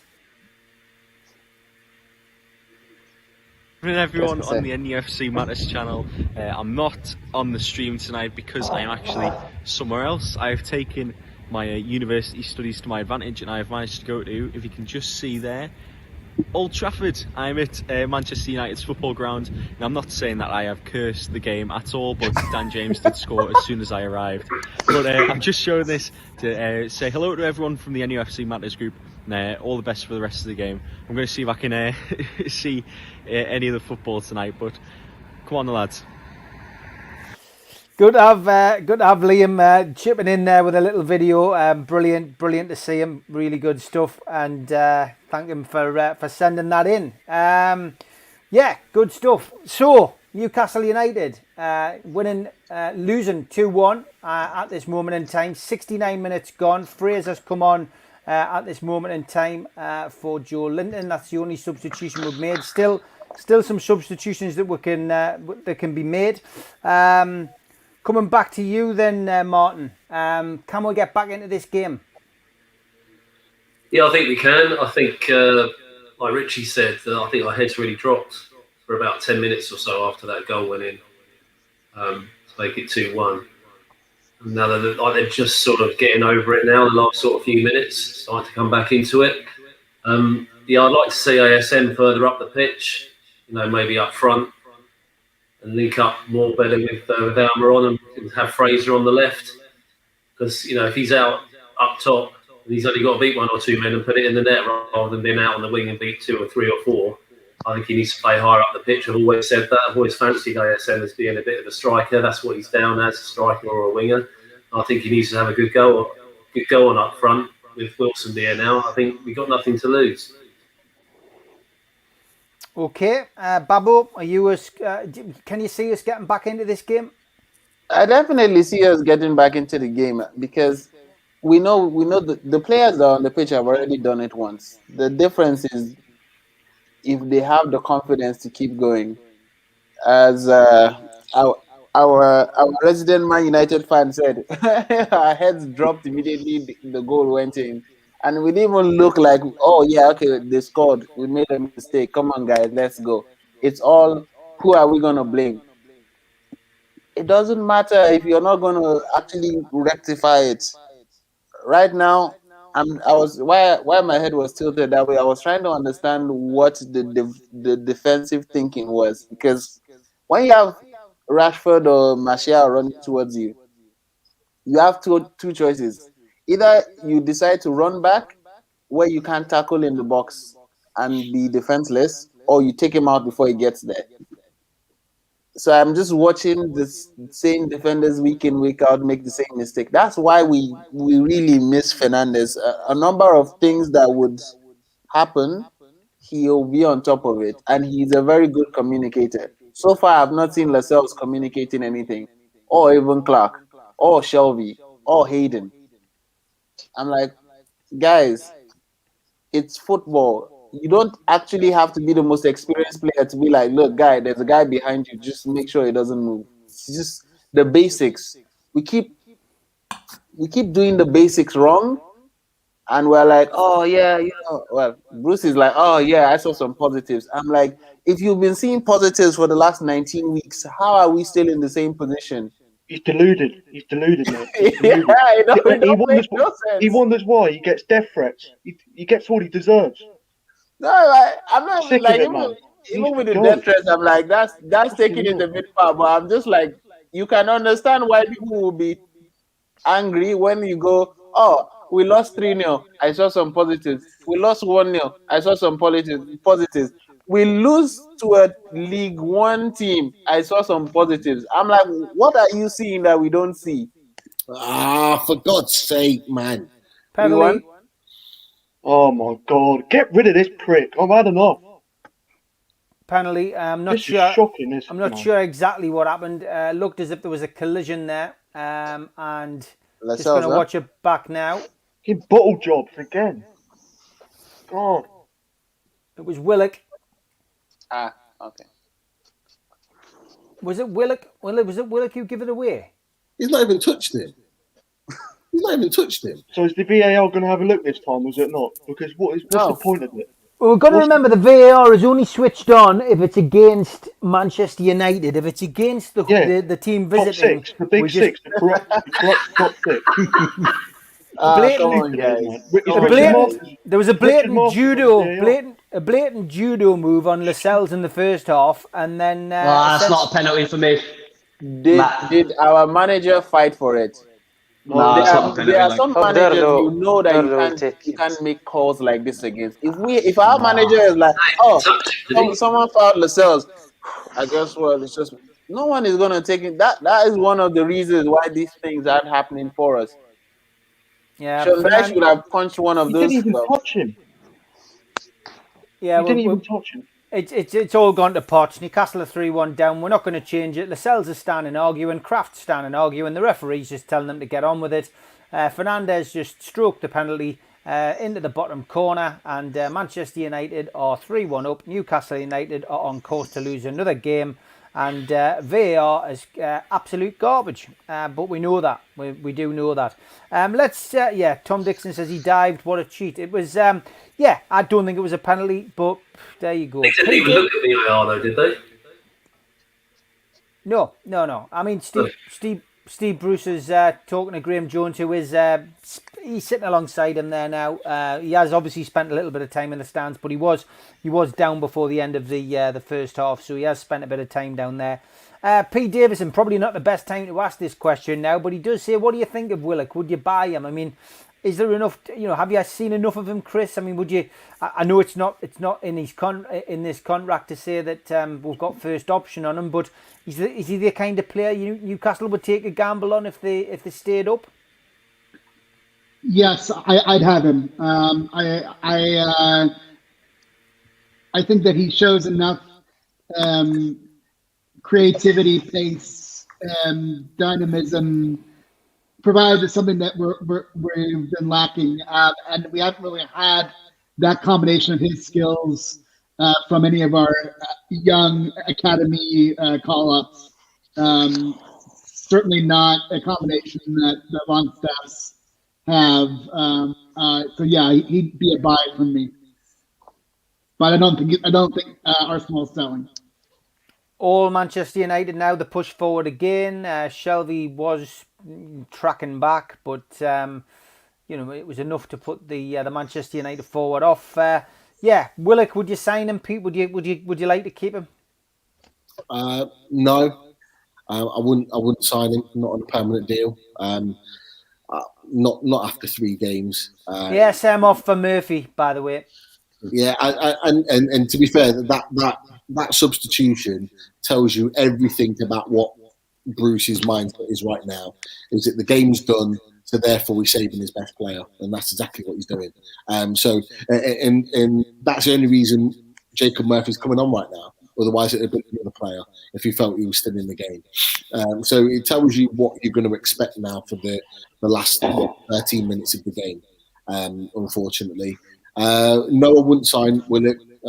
If anything, depending on where we are or where we finish at the end of this season, I would, at most, I would loan him again for another season to get a proper look at him. He had a good start against Southampton, but one game doesn't make a player. And you want consistency more than anything. So for me, there's still a long way to go.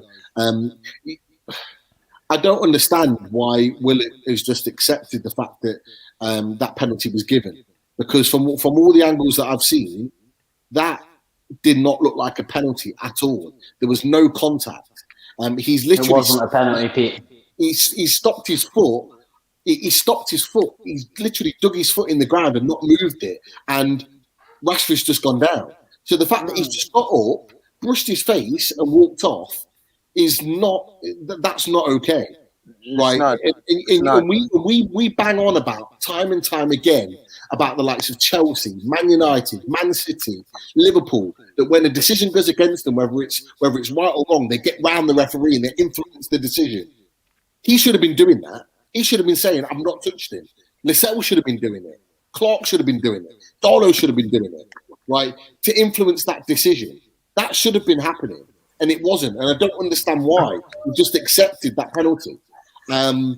Almiron off, Dwight Gale coming on now. Again, saving the better players for Wolves. I mean, to me, like, yeah, Pete, you're right. Like, that's why I keep saying we just take it. Like, just go on, just have your Werner, you haven't scored in a while. Here you go. Let's help you out. The same over and over again. I'm like, they don't even show no fight, and at the end of this, they'll come again. Oh, there were harsh words in the dressing room. I'm like, bruh. This is another game. This is another game where we've kind of thrown it away, really, because going in at half time we were positive and it was all to play for. But for some reason, after that St. Maximin chance, really early into the second half, we've just lost our way, and that's not the first time it's happened. It's not the first time that we've just literally fallen off the edge of a cliff, and we need to find out why that's happening. Because we cannot afford in the next few games for that type of mentality to continue. The manager and the coaching staff need to be looking at that. The leaders, the captain needs to be looking at why that's happening. I don't want to see it in the Chronicle this week about the words after the game. There were harsh words to the players after the game about the drop of performance. I'm sick of seeing that. They need to really look into that deep and find out why it keeps happening. Because this is the mentality of a team that is going to get relegated.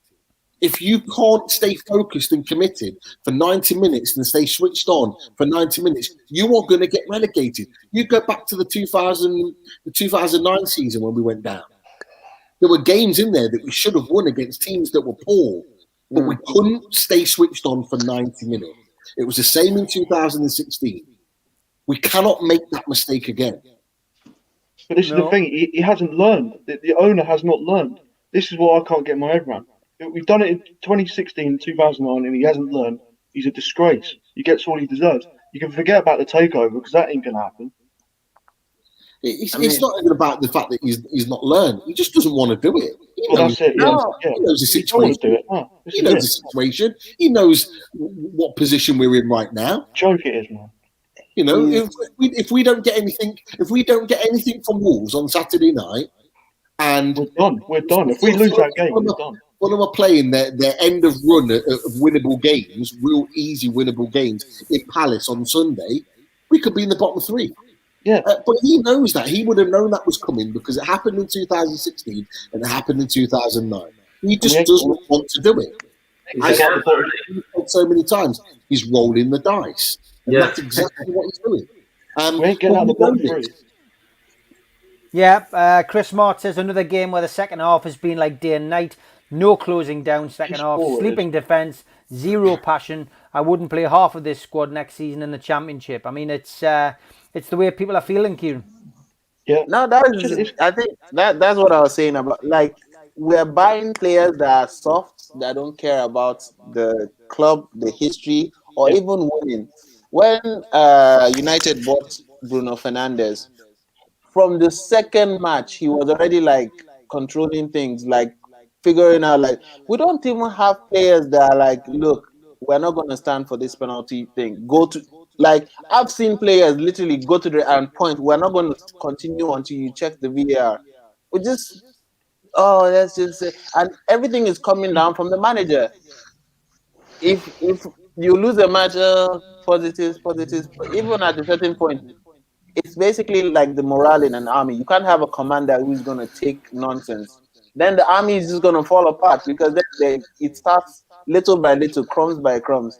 We just keep accepting wrong calls, anything just lackadaisical. Someone doesn't track back. You don't see the manager screaming. You don't see the teammates screaming at the person. That's why I said we needed Richie to start this game. Like, we need people that actually want to win a football match. The damage is already done. We should have gone after Sheffield United, and we might have had a chance then for the new manager to come in and get a reaction. But Ashley being what he is, unfortunately, he's done it yet again. We're going to have a third relegation in 14 bloody years.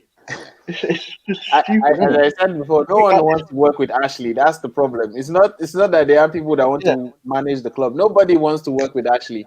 Well, this is it, yeah. But the thing is, though, we've got this manager, right? He's so-called Geordie. He's going to take us down. Yeah. The fraud's going to take us down. No other club. Can you believe that? No other club would have kept their manager after that Sheffield United defeat. I can say that with 100% confidence. That After no other Brentford. Brentford would have kept their manager after that. After Brentford, they're like, please, Sir Bruce, out. Thank you. We'd rather not have a manager because now we're playing like we don't. Don't forget, we actually paid to bring Steve Bruce to the club as well, just to cheer him all Come on, Steve. That's a low blow too. Al Walid, it's 3-1 now to Manchester United. 6 minutes plus stoppages. Disappointing, mate. Yeah, it is really, and to be honest, I see it coming because the midfield, as I said, they can't. You can't play strongly for 90 minutes. I'm very wondering where is Longstaff brothers? Why in the hell? Why they are not playing or using them? Because it's just a loss. We didn't have time to. I don't know what's the problem, but we don't have for that. We need every single player. One of the mistake also, if we needed a center forward from the beginning of the game. I see Manchester United, I think, against West Bromwich Albion.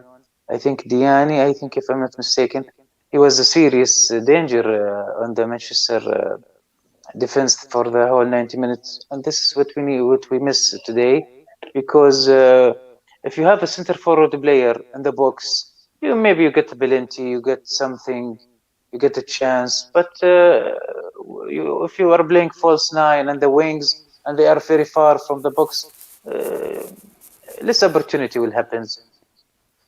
So we should focus now on West Bromwich Albion. It's fatal game for me, and I believe West Bromwich Albion is much better than Fulham. I don't know, just personal opinion. I'm more from West Bromwich Albion more than Fulham. Yeah, Barry Hogan just asking, did we start Joe Linton? Yeah, we did. He actually was one of our better players in the first half, Barry. We actually played quite well, mate. So it's the second half where we've come out and collapsed like a pack of cards. And a lot of people in the chat saying, it's, and on Twitter, I'm watching Twitter as well, people saying, well, Man United have come out and they've played better. I don't think they have. Newcastle have just not put the same effort and level of consistency and work rate in. And, losing Joe Linton to injury didn't really affect the team, I don't think, as much as people seem to think. I just think, maybe it's fitness levels. It could be anything. But, Jamie, you've got to be happy. It's 3-1 to Manchester United now and 3 valuable points for Man United. Yeah, of course I'm happy at the result, Steve, but you're not going to catch me on here gloating. You. Some of you know that I ain't like that. I ain't going to come across like that. Obviously, I'm happy with winning the game, but I'm going to keep this one short and sweet because I was reading through the comments there when the other lads were talking and someone says, Steve, will you tell Jamie Carragher to give it a rest? So whoever put that did have a little chuckle there as well. But yeah, obviously it's going to plan for us. I feel like we're taking control of the game. The substitutions you have made me pretty happy, to be honest. You picked your better players off. But it wasn't a penalty, and I'm not going to sit here and be happy about getting a penalty to go 3-1 up when it isn't. It's blatantly not a penalty.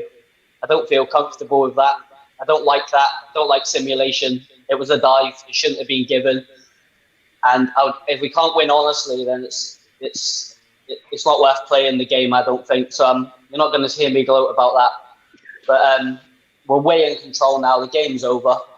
If anything's going to happen, it's going to be another goal to us. But I do feel for you, and Kieran, if it was another day, mate, the way you've spoke, I really want you to get a positive result for you, mate. Oh, cheers. But it's against my team, so unfortunately I have to go with it. But just keep your heads up, all of you, because it's got to improve, isn't it? I didn't expect just to beat us today. I'll be honest. I ain't going to sit here and say, I thought Newcastle would get a result. I thought we would beat you comprehensively, and that hasn't really happened. Although the scoreline is a pretty wide scoreline. I don't really think the score reflects the game, but I know it's no easier for you because at the end of the day, it's 3 points to us, and 3 points lost for years, and it's a bit of a dogfight at the moment. But on the plus side, Shola has just come on for us, a young boy, so I'm quite excited to see if he can get on the ball later on. But not that you care about that. But he's from Newcastle. Shola Shortire from Newcastle was in the Newcastle United Academy. He looks about 11. He looks about 11. You get a chance to see him. He does look about 11. Young looking kid. Rich, coming into the last couple of minutes, you'll probably get us through. Disappointing evening, which started quite promising. It is. It's like the difficult thing is, though, I think pretty much all of us said we thought we'd get beaten this game. I think what the most disappointing thing is for me is that at half time, we'd give it as good as what they had. We looked as though we could get something out of that game. But it was the same sort of thing that happened against Chelsea. That 5 to 10 minute spell where there was no concentration and the games are beyond us and we're 2 goals down. It's just happening far too often. Everyone's saying we've got no leaders on the pitch. We've got no leaders in the dressing room either, which is why there's no leaders on the pitch. We look at people say that Lascelles is no leader. So the point is, when he was under Rafa, he was a different person on the pitch as well, because he had a lot in the dressing room as well. The one person who can save, and we've said this umpteen times on this show, is Rafa. Mike Ashley needs to go up to him on his knees and say, "What do you want?" And I'll get us out of this dire situation we're in, because he's worked with 80% of the players in the squad and he knows how to get the best out of them. That's what I'd be doing first thing in the morning. I'd be giving Steve Bruce his P45 and I'd be straight on the phone to Rafa, because he's the only person to get out of this mess. And with this run of games that we've got to come out, Rafa will get the majority out of it, and we will pick up probably more points than we would under Bruce. There was rumours at the weekend that they could actually do that, but I'm not sure how true they are. No, Steve obviously knows his contacts, and it's not. Yeah. It wasn't there. No. Never spoken to him. Who's brought that up then? But to be fair, though, football's a fickle game and things can change in 24 hours, so we don't know. The fact that Fulham won yesterday and we've lost today, there's 3 points off. We've said our goal difference is now another -2, so that's -7. We're 6 goals worse off than Fulham as well. So this is the perfect time now, with the run of games that we've got, to make a change and put some leadership into this team from the dugout, because that's the only thing that's going to change it. We can't buy recruits to go on the pitch, but we need a much better recruit in the dugout. That's what's going to save our season. Yeah, Graham Jones ain't going to keep us up. What, sorry? Graham Jones is not going to keep us up. I don't care what anyone says. George, I'm saying he needs to get on his knees and to go to Rafa personally, because he's worked with 80% of this squad from when he was in the Championship and when he was here, so he knows how to get the best of them. The problem is, we've got players like, I don't think Lascelles is one of the best centre-halves, but he was a million times better under Rafa because he had that constant direction. You look at Sean Longstaff. He was talked about going to Man United for 30-odd million. He was talked about playing for England. He can't even get in our side now. We can't even make our squad. That's how far this team has regressed under this coach under the last 18 months. There's just nothing there at all in that dugout. I mean, Bruce did an interview where he was like, "Oh, when I came, they said they feel comfortable playing at 5 at the back, and they've been playing 5 at the back." And I'm like, "You're a manager. The players aren't supposed to be telling you how they are going to play." So he's not strong enough to impart his own way of playing. He's not strong enough tactically. He's not strong enough mentally. He doesn't know how to handle press conferences. I'm like, why are we? So Lee Charnley was like, "Yo, I've got this guy's." I was gonna say portfolio for some reason, CV, and it is. I'm sorry, Steve, if he ever hears this, but it is the epitome of mediocrity. This is what we need now. We want to survive a Premier League campaign. Just insane. That's just about it at Old Trafford. The camera's focusing on Steve Bruce quite a bit as he spits across the pitch and starts clapping for some reason. Clueless, really. Like it just winds me up every time I see him. I'm afraid it does. It does. Look, first half, Newcastle played well. Second half, Newcastle didn't play well. Man United played the same all the way through the game. I personally felt Newcastle were a better team in the first half. Man United took the chances, Newcastle didn't. Disappointing. Did the players look as if they're bothered? No. No, not really. No. It's Focusing like on. Aston Villa game all over again. They were down beat, weren't they? They already look relegated. We're done. We're done. We're going down. We need to accept it. We're done. We won't We go ain't down. coming back up. We're done. We aren't done until the numbers are in. I'm not Steve Bruce sharing a joke and laughing as he walks off with Ollie. him out. Smiling and walking along and Steve, laughing. We're in a relegation battle. It's now or never, right? We've talked about Bruce out. I put it on my hashtag so many times. The fans on social media want Bruce out. It is absolutely clear, but it is now or never. We have 14 games left of this season. 13 games left of this season, right? It's now or never. You cannot wait till March to then replace him like he's done in previous seasons, because this run of games and the games that we've got now coming up are crucial. They're pivotal to our season. You've got an opportunity. We've got 6 days until our next game. You've got an opportunity to move him out, get someone in, and try and get that new manager out and someone that's going to actually get a rise out of these players. If you don't do it now, there is no point doing it.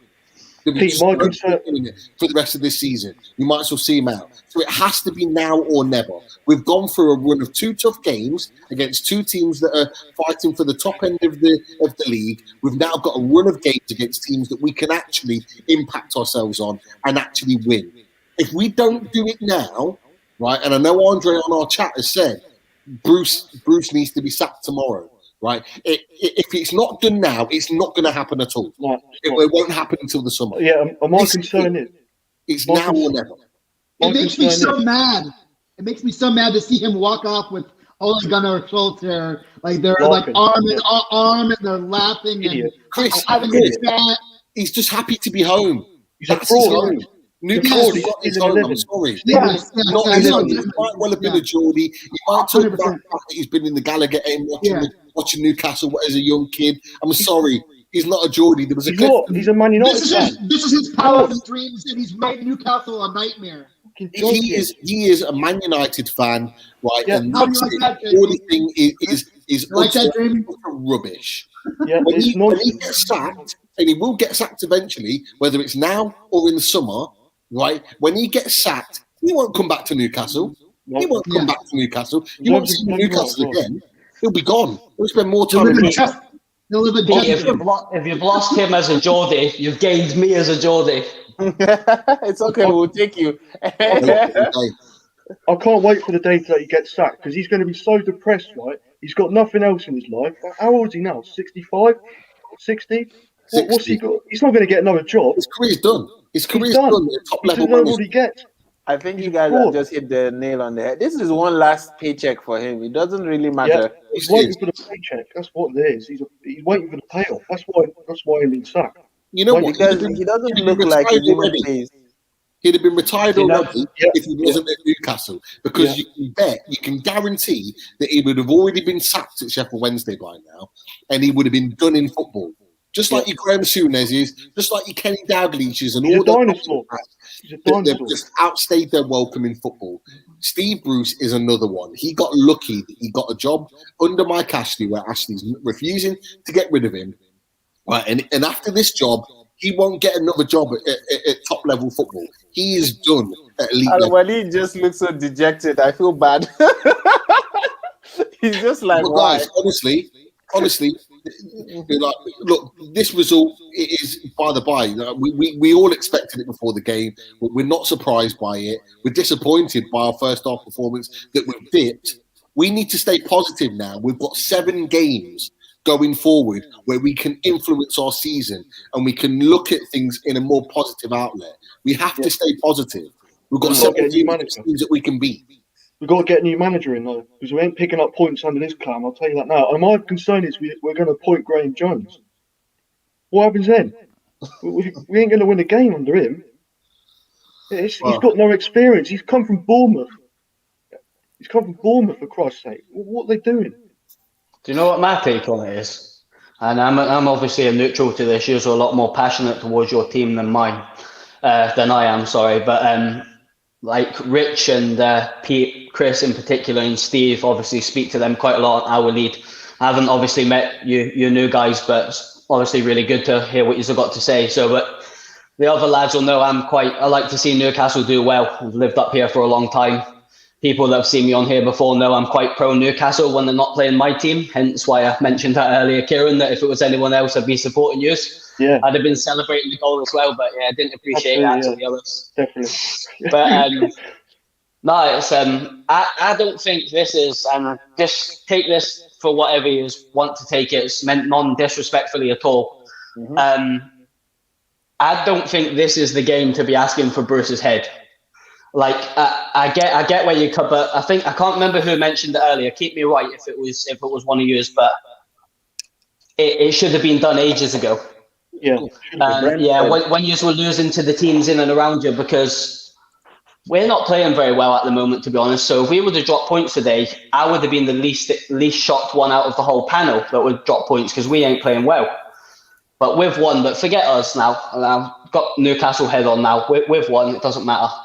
But that change should have been made a long, long time ago. I've been watching Steve's shows all season, and it's consistent. Pete, Chris, Steve, Rich, Martin, Daz, the others all want the same thing. They want the manager out, but they've been consistent in saying it for months and months and months and months. Yep. I don't think anybody, 98% of this city didn't want him. And I was probably a little bit naive when I first come on last time, Steve, wasn't I? Because you were asking me quite a lot of stuff about Bruce, and I was like, I feel he was in a hiding to nothing. But as I've been watching the team and as I've been watching the shows, I've been realizing what you're all saying. And because I was completely out of this fan channel world until Steve very kindly invited me on to come and do this reverse fixture last time, I started analysing Newcastle a little bit more in detail and listening to the guys that are regulars on these shows. And I was thinking, do you know what? They're very critical of Bruce. Maybe I'm missing something. So when I sort of started looking into it a little bit deeper, I can see what you mean. And what I mean by this isn't the game to be asking for the manager's head. It should have been done months ago. And for the life of me, and as I say, this is completely neutral point of view. Well, it's not completely neutral because I want to see you do well. I don't think you will go down. I'll be honest. I don't. There's three worse teams than you. Although I do agree with what Pete said earlier. Fulham do have heart. But the thing for me is, it's the basics. You know how I broke down Man United's formation earlier in the individuals? Yous are in a dogfight. So for me, why is he not picking the players that've got a bit about them? It's not about the ability. And I get you've got ASM, I get you've got Fraser and players like that. They're all fantastic footballing players. But why is Richie and the likes of him not playing in that team? Because they've got a bit in here. It's not about the ability. It's about getting results. And you know what? It ain't about winning pretty. I always say that about my team. But particularly on you guys, you've got to get results. And you've got to win ugly. And you've got to be in a dogfight for 89 minutes and hold on to a 1-0 lead. And I kind of seen that at Southampton. I was really impressed with you at Southampton because I thought, you know what? And excuse my language, I thought these have got some balls on them. Because they're up against it here big time, and they have literally dug in deeper than I thought they had. Because I thought Southampton were going to get back into that game, but I do really feel for you, and I know I'm not trying to get brownie points for people in the comments and that. I've took some pelters tonight anyway, so but it's the case of everyone that knows me knows I want you to do well, and I do feel for you with your point of views, and it's good to listen from a neutral. But Bruce out. I'll leave it on that. Yeah, fair enough, mate. Good stuff. Quickly go around the houses just to get a view on man of the match, really. We'll have to have one. I mean, the first half we didn't play too badly, so let's have a man of the match before we finish. Chris? The ASM, obviously a great goal.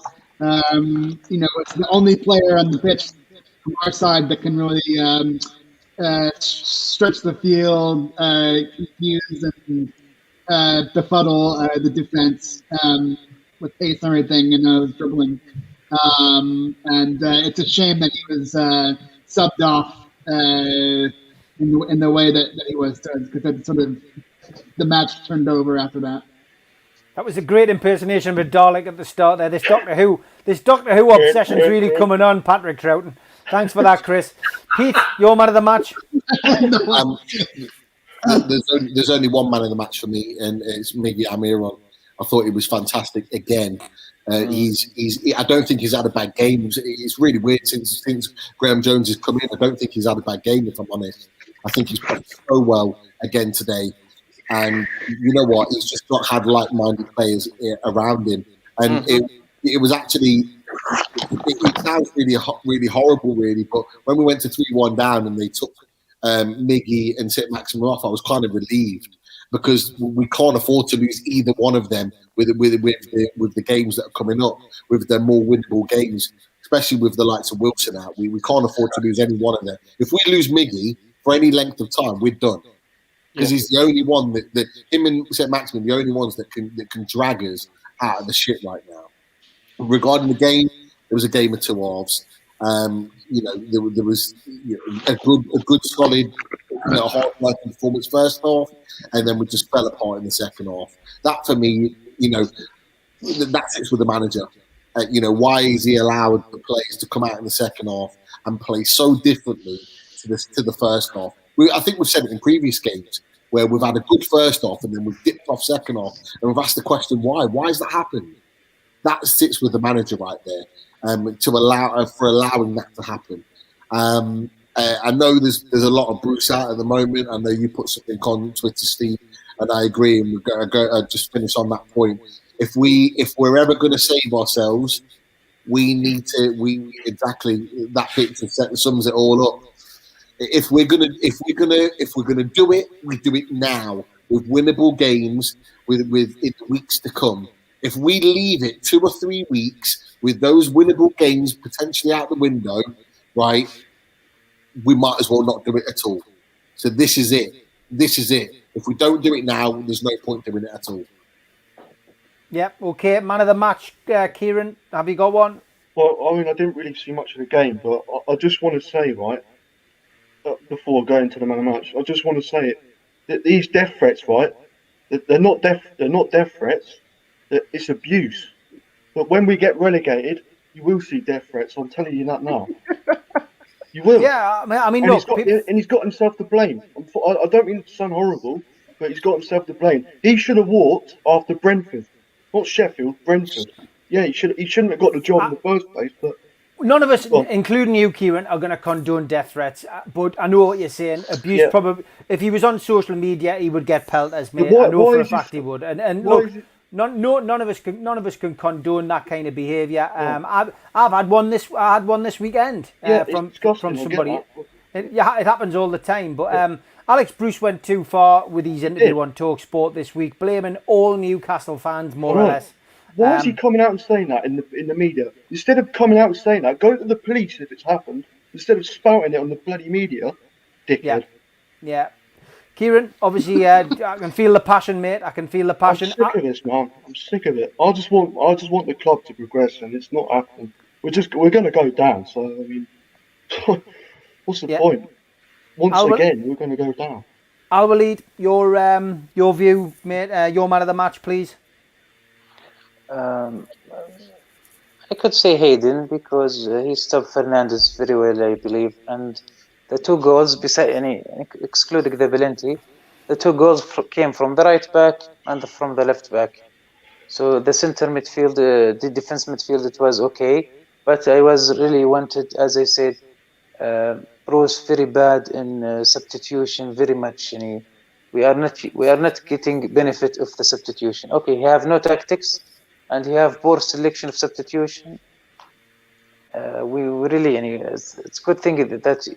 I believe if he changed like Hayden and Shelby and with refreshed legs, we will keep doing better as we did in the first half. But the stamina, you can't play as you start for 90 minutes. Okay, go on, Jamie. Give us a quick man of the match for you for Manchester United. For From our point of view, I agree with everybody, by the way, with Almiron for you guys. I thought he was really good today. I'm going to give it to Fred and Matic together, because anybody that can protect Lindelof and Maguire for 90 minutes is doing well. Yeah. So I don't know if you've ever had that on the show before, Steve, but I'll give it as a joint. That's fair enough, yeah. I still think Fred's got the daftest name in football, but never mind. Yeah, I understand where you're coming from, mate. And good points, well made. Thanks for being a guest, mate. Good to have you on. Good to have the other perspective. And sorry about the internet, Steve. Our first half performance was as bad as my internet connection. So don't worry. And if you've learned one thing today, balls isn't a swear word. I'm sure you saw all the comments. Everybody in the chat were laughing, saying you can tell he's posh. You can tell Jamie's posh if he thinks that balls was a swear word. So. Thank you for having me on, Steve. And I apologise for the internet, man. It's good to see the familiar faces anyway in the panel. Don't worry, mate. Rich, quick man of the match from you, mate. Miggy, I have to agree with what the lads have said. He's since the Leeds game when Jones has come in, you know, he's playing how we know he can. He's probably his best spell to be at the club. And it also, obviously, on a positive note, you know, everyone was saying, oh, it's since Jones quit, but it's also since he found out his wife was pregnant as well. So he's obviously got a lot of positives in his life at the minute. And, you know, go out and play in football, he's obviously thinking, well, that's I've got everything else positive going on in my life. I want to put it on display every week for the lad. And every time he's been putting the shirt on recently, he's been doing that. Sorry, I'm a bit lost for words. I'm absolutely livid and fuming with Bruce just walking off laughing with Solskjaer. It's just made me absolutely livid. Disgusting.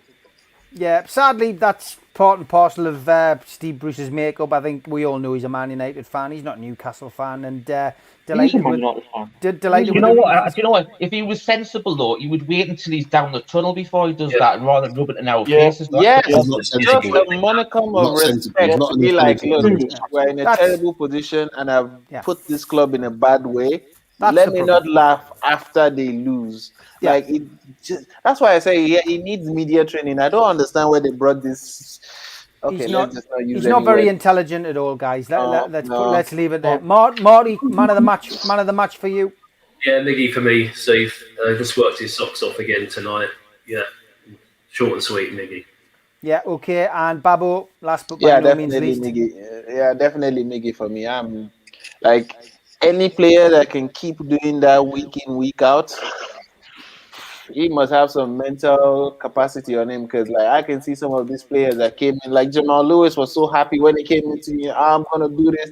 Now every match he's just like, God, again, here we go. So hopefully a little bit of luck can come to us over the next like 5 or 6 games, because we need them points. We need the points. Yeah, can't gamble around with this. We do. Big thank you to Spider VPN, who have sponsored the StreamYard application this month, and also given away their wonderful routers and 12-month subscription. MS just pipped Life Goals. Life Goals, we've got plenty to give away, mate. So keep going, mate. That's who won it this week. qtechshop.co.uk, makers of pool tables and snooker tables in Wallsend in Newcastle. Big thanks to them as well, and a big shout out to Jab Signature. We are back. Myself, Chris Hall and Pete are back tomorrow at 6 o'clock till 7 with the 5-minute rant. If you want to get something off your chest, talk about this game, talk about Steve Bruce, talk about Mike Ashley, talk about the takeover or lack of it, then get yourself onto the 5-minute rant at 6 o'clock tomorrow night between 6 and 7. Then join me at 7:30 for Ladies' Night. As always, Monday night, there will be plenty to talk about. Just want to thank Chris, Pete, Kieran, Al-Walid, Jamie, Rich, Marty, Babo and Holly and Liam for his outside broadcast. Great to have you on, guys. Pity it wasn't the result we were hoping for. See you all next weekend for another painful 90 minutes. Take care. No, good 90 minutes. Jesus, man. We have to have some positivity.